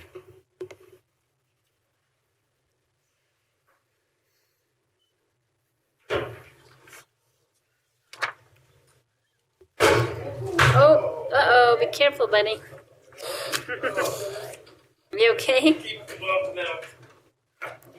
I'm telling you, if we would move that table. Mark, I know that you said that side. But Yep. We can move the table over a little. okay. Ralph Price, 636 6th Street. I have total empathy for what these people are saying and everything, but I have to speak on one thing that I hear them saying in a negative connotation that it's being inhabited by homeless and stuff now. Myself, I have Agape Outreach. And one of the things we do is we work with people that have diverse situations, people coming out of prisons, jails, people coming out of drugs and alcohol. I want you to know that these people that you consider to be homeless and stuff like this are human beings that have diverse situations. I want you to look at them as people, not as just a negative entity. And so I just would like to just speak on that, I've heard you be able to say time after time again that now we're having raccoons and we're having animals and we're having homeless. And that's all negative connotation. I would just like you to believe that we are our brother's keepers. That we are, these people deserve a chance to be able to have their lives back. I and other people like me, we work tirelessly to be able to go ahead and have that. By the way, I apologize to Mark and to City Council. I got to say a word to you. I got irate last week because I heard saying, thank you, Mark, for coming and explaining that to me. But I have a compassion for people with the diverse situations and the people that are homeless. I hope you do, and you'll see that all they're trying to do is try to go out and stay in that inclement weather that's out there. And it's hard. I bundle up just to come to meetings. But I want you to know that those are human beings that you're talking about. So when you look at them and the situation that they have, look with compassion in your heart. Try to be able to have some understanding that they're trying to get by. Okay, that's all I have to say. Oh, I do want to say, though, too, that I am all for all the older houses and stuff. Was raised in Layton. One of the things we did on West Gentile is we preserved our homes and our older homes. And it's a pride right now that in Davis County that we do take in that we have that up in the Salt Lake City, and you have up in the Avenues area and stuff. They've taken and they've brought those homes to a certain level and everything. They take pride in what they look like. Federal Heights area and stuff like that too. That's one thing that can be discerned down here. The density level and everything down on Second. I was hit by 2 cars down that way. So getting people to go into DO to get jobs. So it is the priority that needs to be done by traffic, anything down there. The density level could be brought down a little bit, but you do need to have more of housing and stuff like this and develop that. But let's watch our density level. But also let's watch our comments about people who's less fortunate than ourselves. Thank you, Ralph.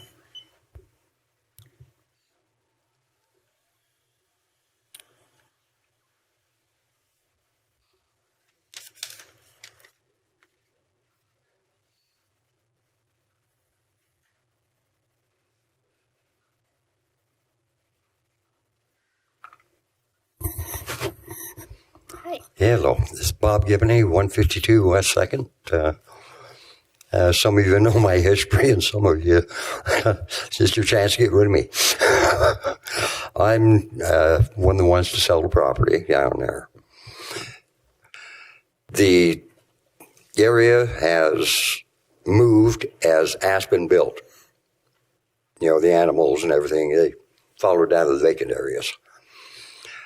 The traffic down there isn't that bad, except they want to know what it's like. They should have been a 9-year-old riding on your grandfather's horse-drawn hay wagon, trying to get onto DDO, and it's not bales of hay. That's when they pitched it on with pitchforks. The trouble was the traffic could always be between 6 and 8, and then 2:30 to 4:30. And this is a steady outflow. The inflow really isn't that bad, but the people get shut off by the trains on 12th Street, they come over to us. The people that get shut off on the trains on 2nd, they cut through Downs Drive over to 12th. It's that's where the majority really comes up. But then, like they say, you've got a turning lane or a parking strip and a 1 lane. Then you got the stupid island.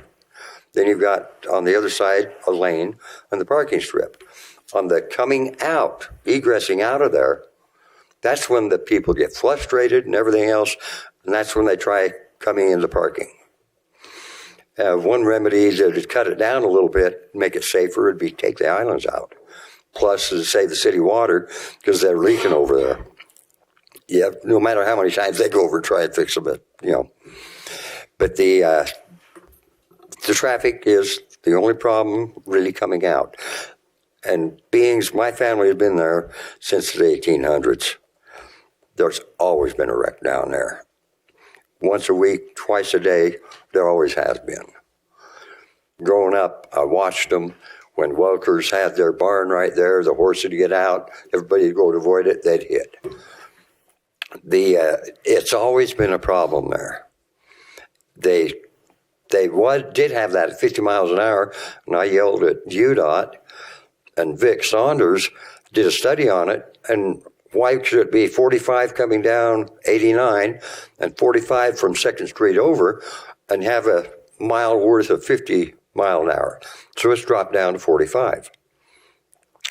The exit through there and everything, we do need it. We need housing. You know it as well as I do, or else you wouldn't be looking at the old Rite Aid and the old Kentucky Fried Chicken. You know, it's there. We all know it. It's needed.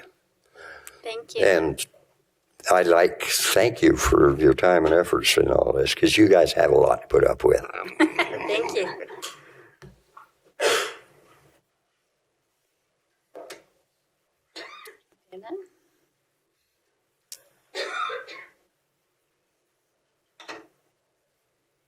I'm going to try to talk. I lost my voice, but my name is Wayne Willie. I live at 133 West 2nd Street. I've lived there 34 years. I keep hearing them talking about traffic, and I'm here to tell you, we're talking about single-family homes. We're talking about putting, I don't know how many units they want to put in. At one point, I heard they wanted to put 190 in. So where they're getting 190 in them acres, I don't know. I also heard the developer say something about this plan. So what's the second plan? What's the third plan? You're going to put more and more houses in this area. The biggest problem isn't taking out the islands. The problem is what's going on in BDO. You put all these houses in. How many buildings are being put in BDO right now? How many cars are going to be going through 2nd Street? We had an old neighbor, their car got hit when she was trying to pull in her house. Brand new car. Guy just ran right into her. I've been hit, I don't know how many times, well, not hit, almost hit, trying to pull into my driveway. I have trailers. I've got an acre of land. I have the right to use that land. We keep doing all this construction. I cannot get my trailers in my property. All the people that want the expansions are all the ones selling. The ones that say, I don't want nothing to do with Ogden anymore. The ones that want to keep it and keep it low amount of houses are the ones that want to live there. We don't have the money to go out and sell our house and go buy new. They're talking about what the prices of houses are right now. My house is higher right now than it's ever been. But I can't sell my house, turn around, and go buy an acre of land and put the same size house on it anywhere, because it's going to cost more money than what I can get out of mine. Keep the housing low, because BDO is going to get huge with lots of traffic. That's my concern. Thank you for your time. Thank you. Thanks, Wayne.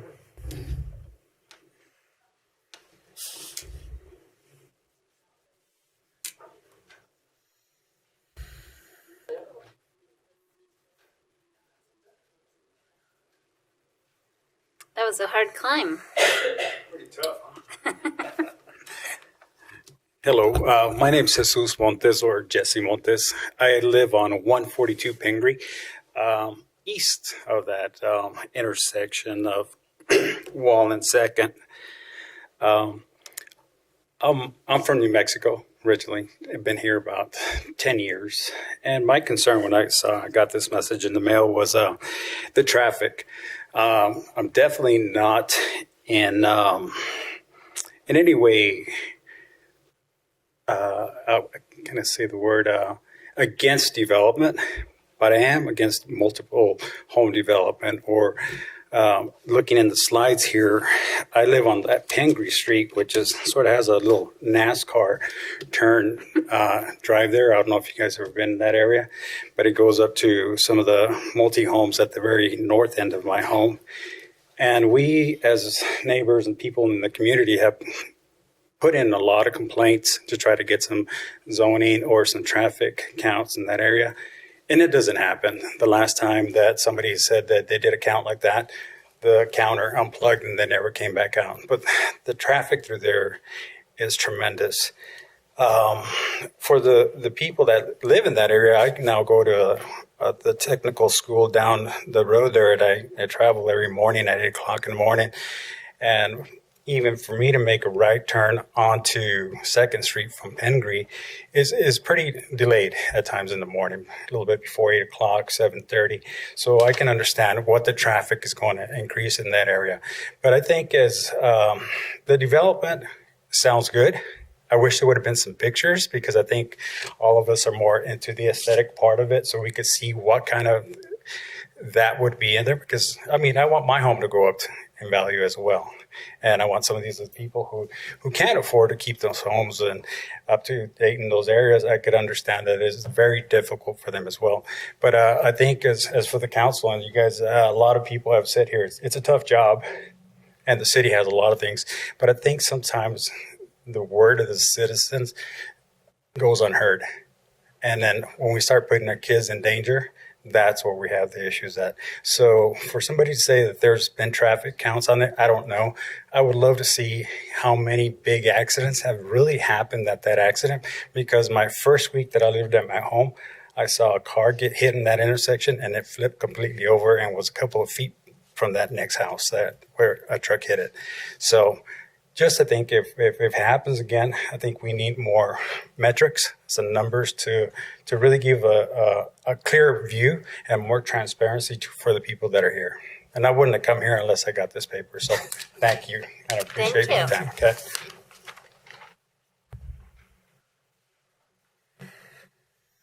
Okay, this is the last chance. If anybody has anything to say, it's hard to tell.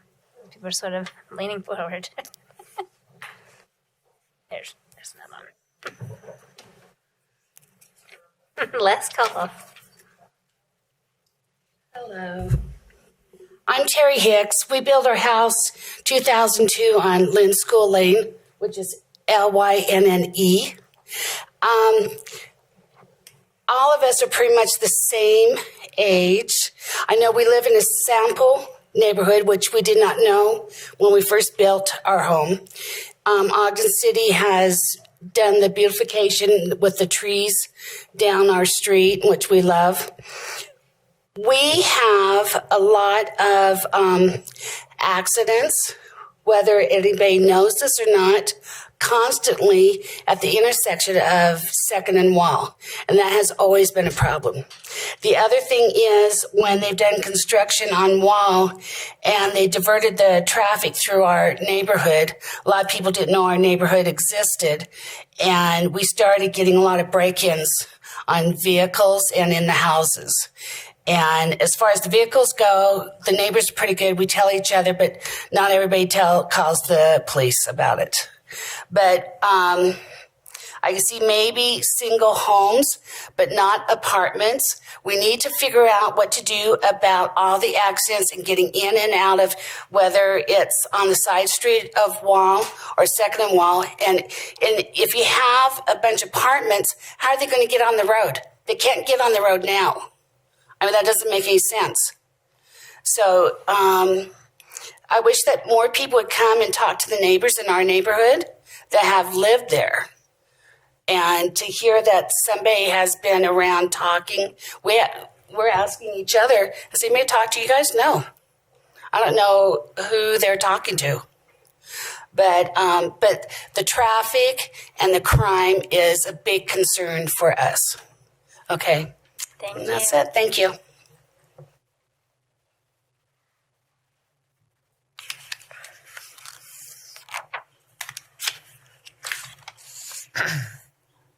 Okay, great. Thanks for all that public input. Chair, Yes. I would in light of our missing 2 council members, I would like to thank the people who have come to voice their opinion on both sides of the issue. But I would like to make a motion that we table this to next week, when we hopefully will have a full quorum or full council for resolution. And that's what I would propose. Any second? Are you talking both of them or just that? On both of these issues, yeah, both these items. I'll second those. So we have a motion by Councilmember Heyer and a second by Councilmember White to table the 2 issues, let's say 6.3 and 6.4, to next week, which would be February 25th. Was that what it was when I looked last? I believe so. Sounds like about right. Yep. Would that be a voice vote or? Voice vote. So it's a voice vote. All in favor? Aye. Any opposed? Thank you. That passes. So like Councilmember Heyer said, we really appreciate all of your input, and we will be putting it back on the agenda for next week when the other council members are hopefully present, so that we can all make a decision together. Thank you again. Just a little bit to clarify, it takes 4 votes to approve or, to make anything move forward. And that, with 5 of us here, it's a little dicey. Yeah. So it would be. Chair, can I ask Greg to come up? The developer said he was going to put 10 units on an acre, and I would like to know how many, or approximately how many that would be. You want to look in your crystal ball? Hypothetically, if there was 10 units per acre. Well, if you have 4.72 acres and you do 10 units an acre, that you're talking about 45 units an acre.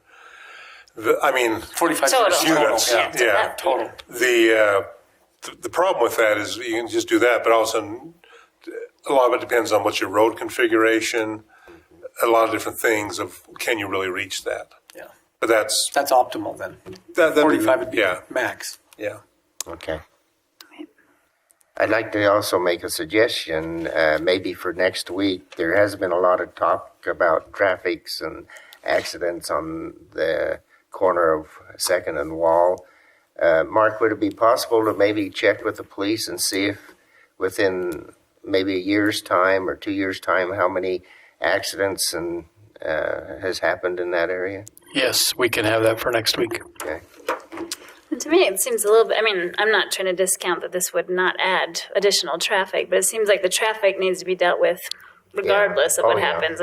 We've heard this several times over the last year that this area has really got some challenges with traffic. Exactly. There were the same concerns last year. Yeah. Just I'm sure that's we need to deal with that. But if we had an idea of what the magnitude of that situation would be. Sure. Councilmember White? And tell me, so 44 is optimal with the R3 zone, right? Or the 10. What would R1 zone be?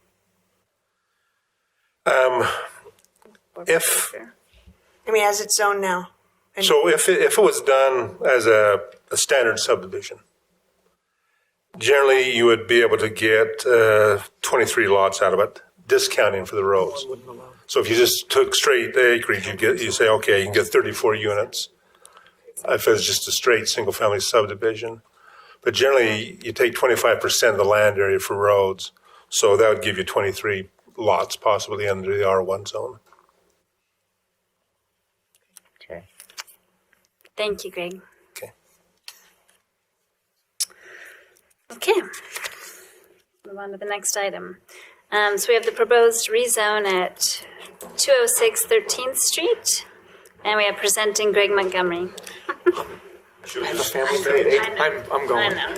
I'll see you later. So I hope you all make it. I hope you. We'll see. Yeah. We'll see how it goes. Yeah, Let's roll the dice. I'm going to wait for that text. I'll text you. Thank you. Okay. I'll do this too. Thank you. Sorry, I'm just doing a little change out up here as well, Greg. Nothing personal. He has to leave at 8 regardless. We're losing him. Yeah. They're dropping like flies here and out there. You better hurry. There's just Marcia all over there. I know. I'm like, Okay. I think I showered this morning, but Come on over, Marcia. Well, then you're like Mark over there all by himself. I don't know. Okay, we can do this, people. Okay. Thank you so much, this Greg. is a petition that's been filed with the city, and the Planning Commission has reviewed this regarding rezoning the property at 206 13th Street from its present R16 zoning to R3. R3 is a popular theme tonight. Sorry, there you go. Oh, just wait a waiting second. for the door to close. Okay. It's a little distracting. I think they keep hitting the button that opens it back up. Oh. Sorry. Well, intermission. Thank you, Greg. Okay. So the property is one single lot, about 18,000 square feet. And a single-family home was on the property. It's vacant. Last time I looked, most of the siding has been taken off and empty now in anticipation of redevelopment of the property. Give you an idea of that area in the crosshatch. You can see it in relationship to the other zoning around it. So to the north is C2 commercial, also a little bit to the west, some commercial, and also multiple family R3. To the south, R3 zoning with fourplexes in those areas. Even to the east, the next door neighbor is what we call a group dwelling. There's two duplexes. And it was R2 at the time, and then it was downzoned as part of the R16, R2 downzonings that took place. So the property is surrounded by areas that are multiple family and have multiple family development in them. So as the Planning Commission looked at this, they first looked at those, again, the Mountain View Community Plan and the general factors of the general plan that talk about the zoning reflecting the use. Is this area in transition? Does the zoning follow property lines, those general policies? And in all cases, yes, yes, yes. The prevailing character is multiple family. It has been transitioning in this area along Lincoln. Property to the east is non-conforming, so it is also multiple family. And the zoning is proposed to follow the property boundaries. They also looked at the Mountain View Community Plan, and again, this area is shown as having potential for multiple family in it, and so is also consistent with that. Those brown, that brown color is multiple family zoning, and so is also consistent with that item.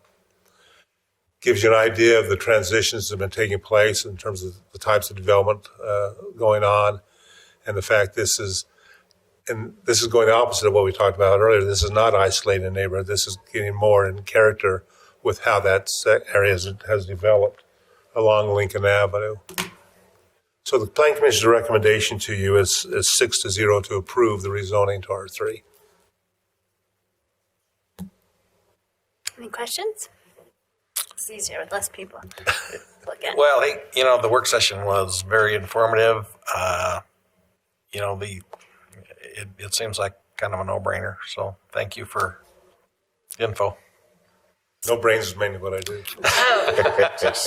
We do want to invite the petitioner, Jonathan Oliver, if you'd like to make a statement.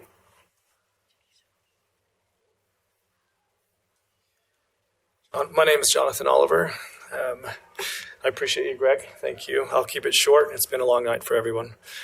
As Commissioner Heyer said, the last meeting was informative, and we're just going with the general plan. We're not going against it, and just want to add a buffer of multifamily in the area, and just add to and go in congruence with the general plan. Are these going to be apartments or single or selling? Single units? Family townhomes. Okay. And for sale product. For sale. Mm-hmm. Okay. So they'll be condominiumized for. Yep. Separate tax IDs. Yep. There'll be 7 on that site. Great. Mm-hmm. That's good. Questions over there? Nope, I'm fine over here. Sorry, just gotta check it out. Great, thank you so much. Thank you. So we'd like to receive any input that the public might have. Again, please keep your comments to 3 minutes or less. Is that on this item, Ralph? Yeah, only on this item. Okay. It is on this item. Like that guy. The last one was a little far-fetched. Yeah, well, the comments came out. They stopped and said apology on the way. But I just would like to come out in favor of Ralph Price, 636 6th Street. I'd just like to come out in favor of this because one of the areas that we're talking about here is finally not on the east side, not in South Salt Lake, and some that is multicultural. And so it's something that affects our community as well as Hispanic community and others too. I'd like to see the nice townhomes and everything to be able to be purchased townhomes to encourage them and encourage children and encourage young people that are up at the college in this to invest in Ogden. They come on and to buy a townhome, and it's not up on the east side or in South Salt Lake. You know, it's right back down in Ogden. I'd like to see this passed and be in favor of it because I think it's something that probably one of the first ones I see that is for the minority community of Ogden and everything, and a reasonable thing that we might be able to upgrade and be able to use as an incentive for our people to go ahead and upgrade their lives, push on for it. I know that whole area over there, one of the things, the work we do in that area and over there, it is a blighted type area in this, and to see somebody interested in coming and putting something like that, nice townhomes in there and upgrading it, something like this, just want to come out in favor of it. Thank you so much. Thanks.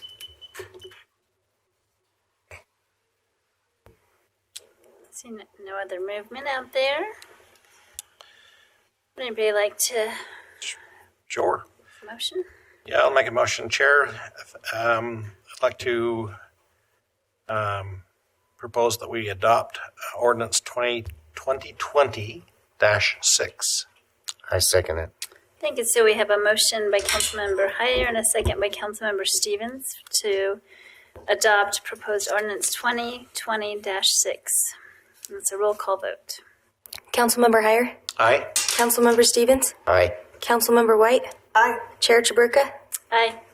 That passes. Thank you very much. Thanks for your time.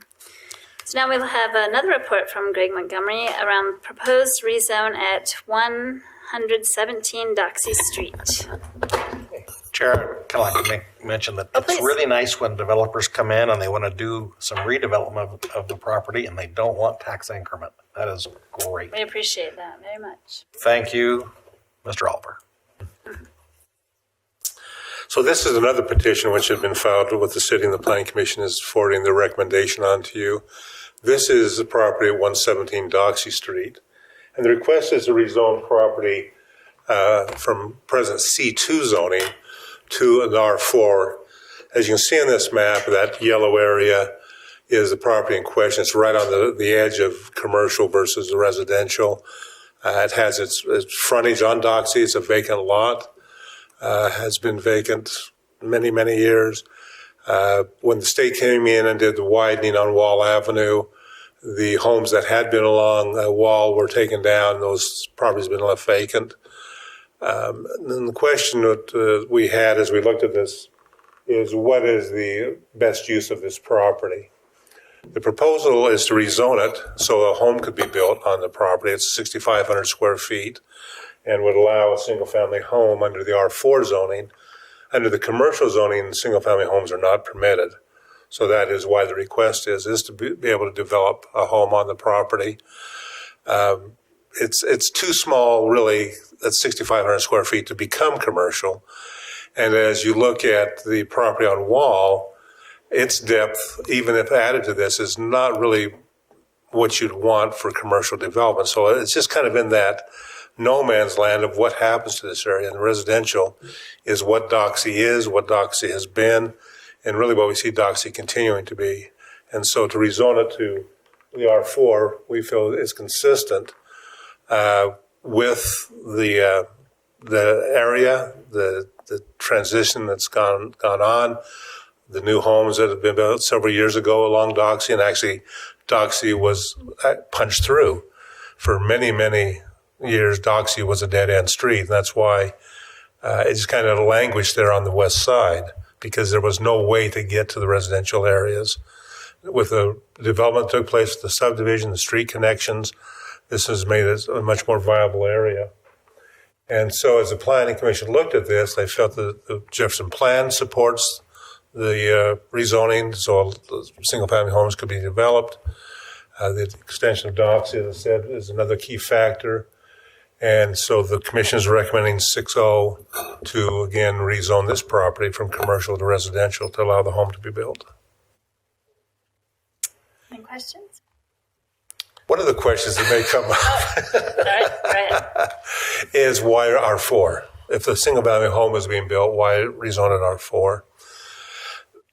I think two important factors are when we look at transitioning zoning, so from high intensity to lower intensity. So Wall Avenue being a very heavy traffic street with the commercial zoning, R4 makes a good transition.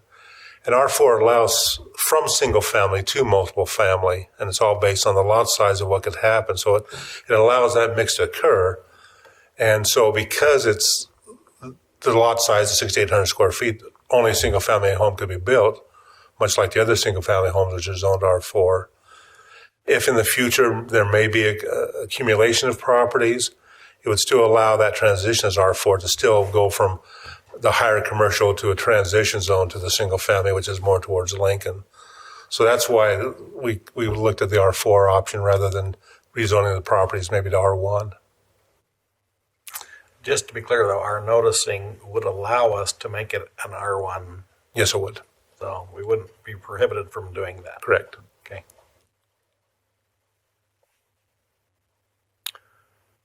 Any other questions for Greg? The petitioner is here, Manuel Vasquez, if you'd like to make a comment. Yeah, I'll also keep it short. I'm Manuel Vasquez. I'm the petitioner. So, Greg pretty much summed it all up. So we're looking to put a single-family home on this property. We did look into possibilities as a C2, maybe putting some kind of business or something on there. But after looking into the business that we can put in, due to the size of it, it's really small. We can't really... It wouldn't comply with like the setbacks and everything. So there's really, like he said, it's no man's land. We can't do much. And after speaking with Joe Simpson and all that, the planner, we found that R4 is probably our best bet in putting a single family home. And that's why I want to do R4, and pretty much sums it up. Thank you. Any questions? No, pretty straight. Thanks for your patience and waiting out. Yeah, long night. Thank you. Great, so we can receive public input on this item if anyone would like to. Does not look like it. I still remain more comfortable with the R1, just in light of that's what the community plan is trying to encourage, is single family development in that area. As the second to the last slide showed. And I think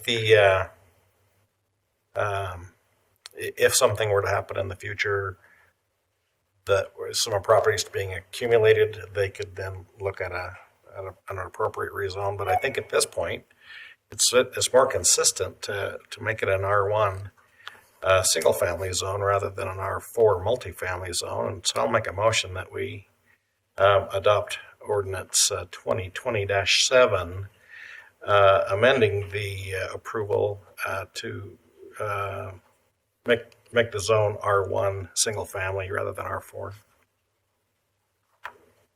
So we have a motion. Fails for lack of a second. It'd be fun to second it just to see how that one comes out. Yeah, I would just wanted to ask a question about... 4 of us here. Yeah.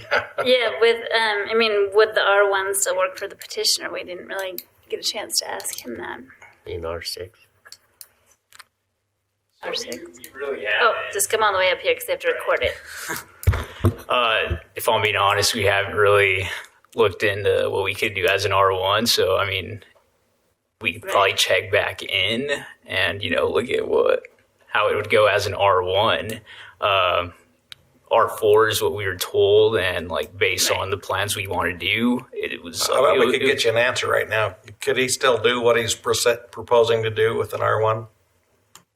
I guess I just feel a little reluctant to have him on the spot make a decision about whether he can still do that or not.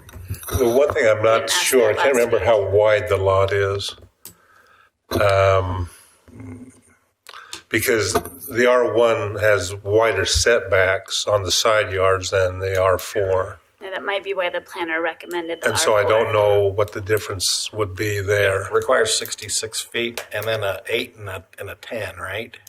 Well, if it's R16, for example, it'd be 6 and 10. 6 and 10. And 60-foot width. Okay. If it's an R4, it's 5 and 8 on the side yards. Okay, I'll amend my motion to make R4 multifamily. So you're just amending your original I'll just motion? amend my original motion. It really isn't a Just want you to do a do-over since you didn't have a second. It isn't a huge deal either way to me, other than it seemed like it was more consistent with what the community plans called No, for. I hear you. So I certainly didn't want to cause any problem for the petitioner/developer. So Yeah. I just thought it was more consistent with what the community I asked hear for. you. So are you amending your original? Yes, ma'am. Second. Okay. So we have a motion by Councilmember Heyer and a second from Councilmember Waite to adopt proposed ordinance 2020-7, continuing with the R4 multifamily residential zone. It's a roll call vote. Councilmember Stevens? Aye. Councilmember White? Aye. Councilmember Heyer? Aye. Chair Chaburka? Aye. That passes. Thank you very much. Thank you. So now we have time for public comment. I don't know if there's anybody left to say anything, but there is, of course. So please state your name for the record and stay under 3 minutes. Thank you. Thanks for your patience. Hello. My name is Joanne Lawrence. I'm a resident of Ogden. And the last time I was here, I think, was when we were hearing about the rumor of the Marshall White Center closing. At that time, we were told that, what was to be done with the Marshall White pool, that would be discussed during the December budgeting retreats. And I wondered if there is an update. I didn't hear anything about it in the economic development report, and that might not be the right place for it to happen. But I wonder if there is an update. We've got the current federal administration closing after-school programs. And so I think, again, another reason for our local community to shore up what we do with our after-school programs and our facilities here. Thank you. Thank you. I don't know if we have an update or... I haven't heard an update from December meetings about that.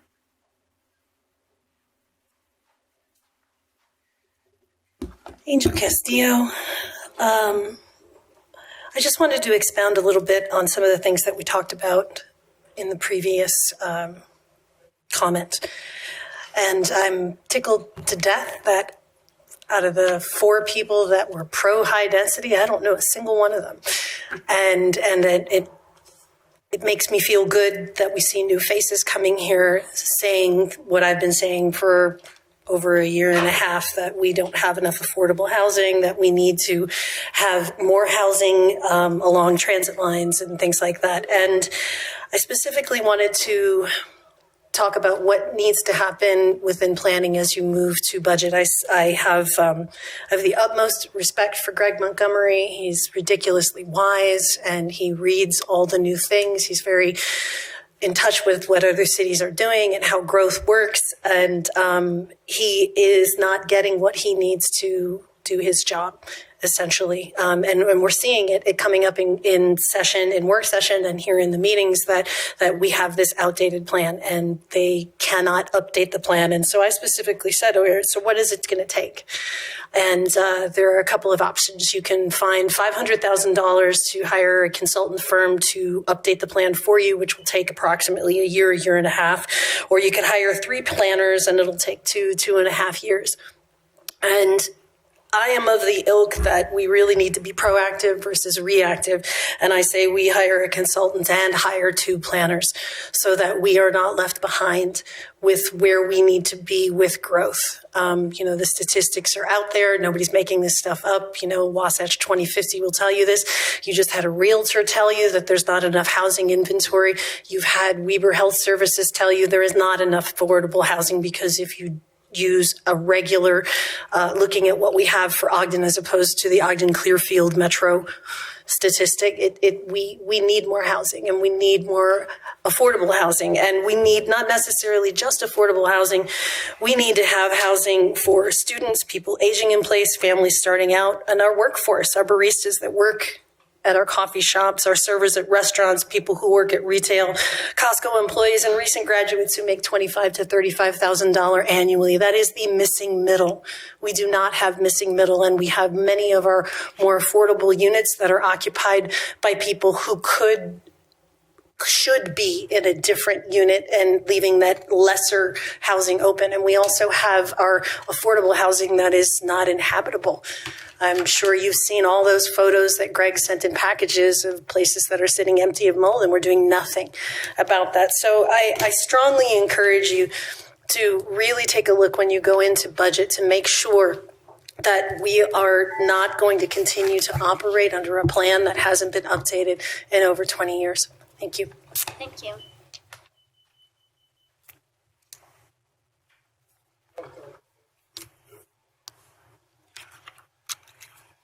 Welcome back. Ralph Price, 636 6th Street. Sorry, I have health issues that are going on. I have to keep going out because of heart and kidneys and stuff like this, and so I'm back in. One of the things I wanted to come today and especially interested is it's Black History Month. And one of the things that I just want you guys to know is as I come to these work sessions, I come to the county, I come to the city council, so I can stay informed and pass on what is going on. One of the things within the minority community that I want you to know about is that there's a deep frustration with that it's Black History Month and everything. Marshall White Center. I'll just say that for instance. He was a first officer of color that was killed in the line of duty. I remember I'm 65, going on 66. I remember as a kid coming over here in 68 and 69 and 70 to the Marshall White Center. What pride it was for us, the people of color and everything, to come over and learn about the history. We had the different classes that we could take there. Now, I was from Davis County, but we'd come over here to Weber County. My father was on the Sinclair station down here on 25th and Lincoln, and he was one of the originals with Porters and Waiters, and that was here. So I've had a history of being affiliated with Ogden. I just want to say that I'm kind of disappointed in that we have such a thing like the Marshall White Center and such an institution that it's not just a community center. It's a statue. It means something. I was sitting back and I was sitting in church, and it was not just blacks, but it was Spanish, and it was white, and it was all. They had all been to the Marshall White Center growing up, and there was my age, 65, us grandpas, as well as young people, and that's too that Marshall White Center meant something, and it was a sense of community here for Ogden, and it was one for the state of Utah. And I just want you to encourage you to actually do something about the Marshall White Center coming up here. It is a landmark. We got Annabelle Matson's that's passed on. We just had Joe McQueen and all the different ones that are passing on and everything of color. You know, there's Leonel Lopez and all these great people that were in the past and everything. But we know them from the Marshall White Center. And please do something about creating that landmark again for Ogden and the minority community here. Another thing I want to just touch base on real quick is that here it is.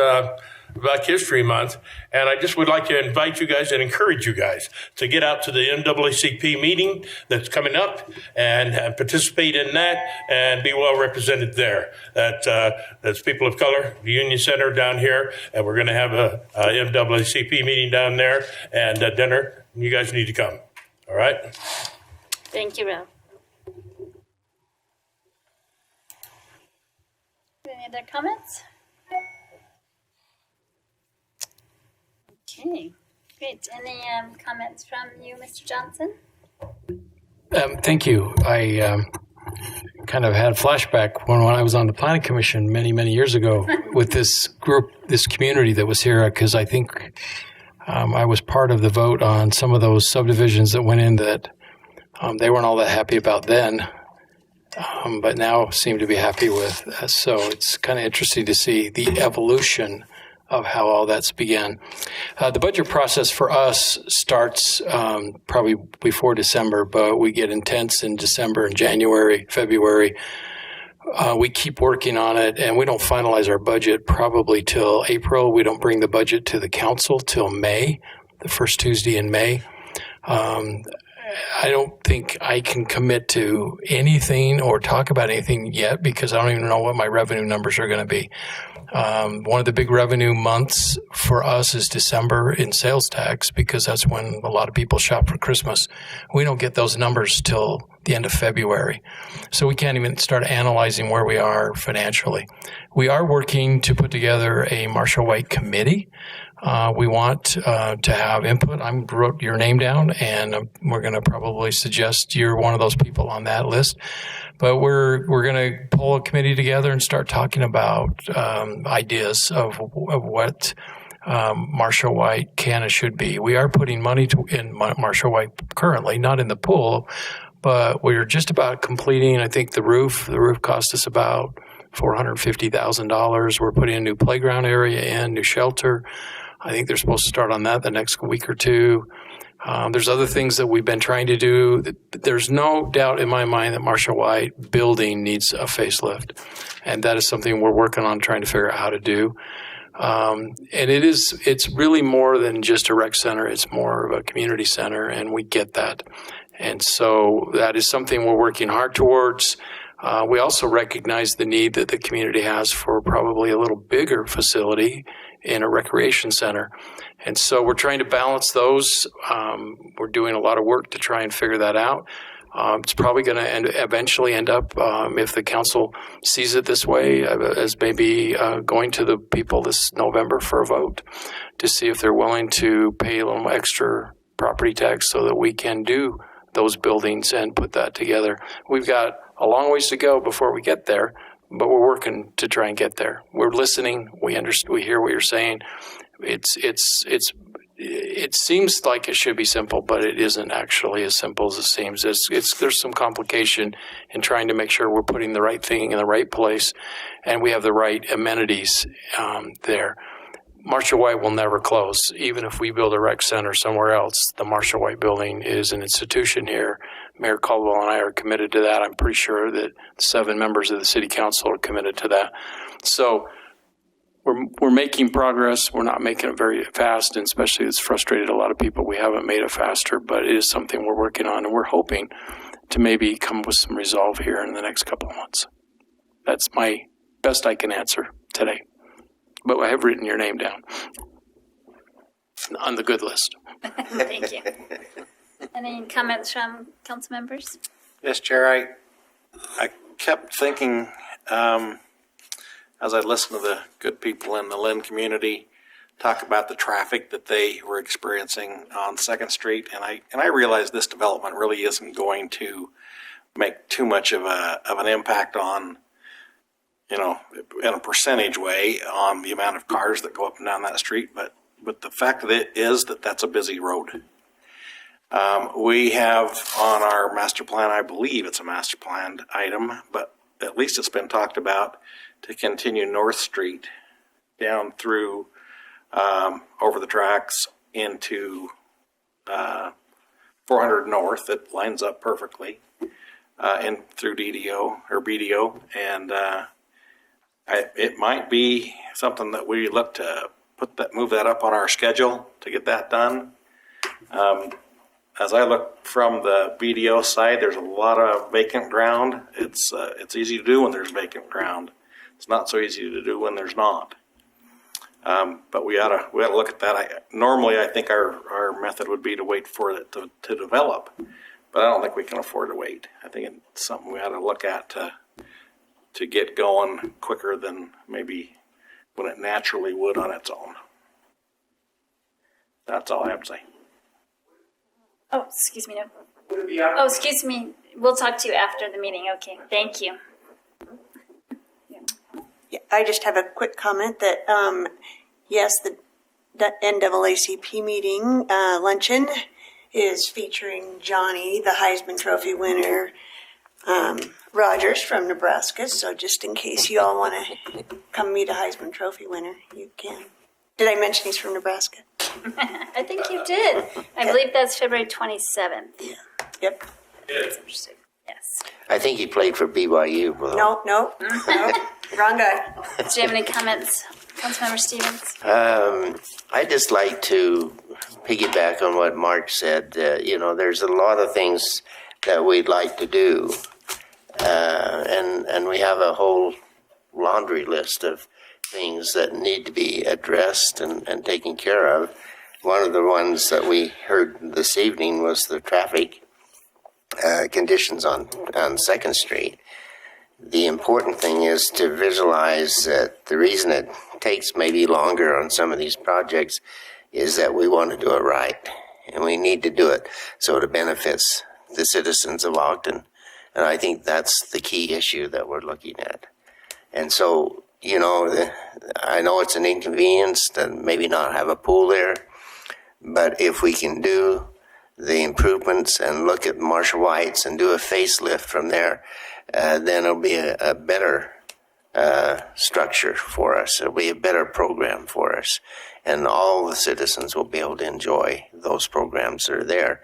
But it's going to take some time and effort. And it'll take a method of selling our programs so that the people understand what is at risk here and what could be benefit for the citizens. So anything of value is going to take a little time to do it. Thank you. Well, thanks everybody for your participation, and have a good night. Are we ready to? Motion to adjourn? A motion to adjourn. Second. All in favor? Aye. Any opposed? Right. There we go.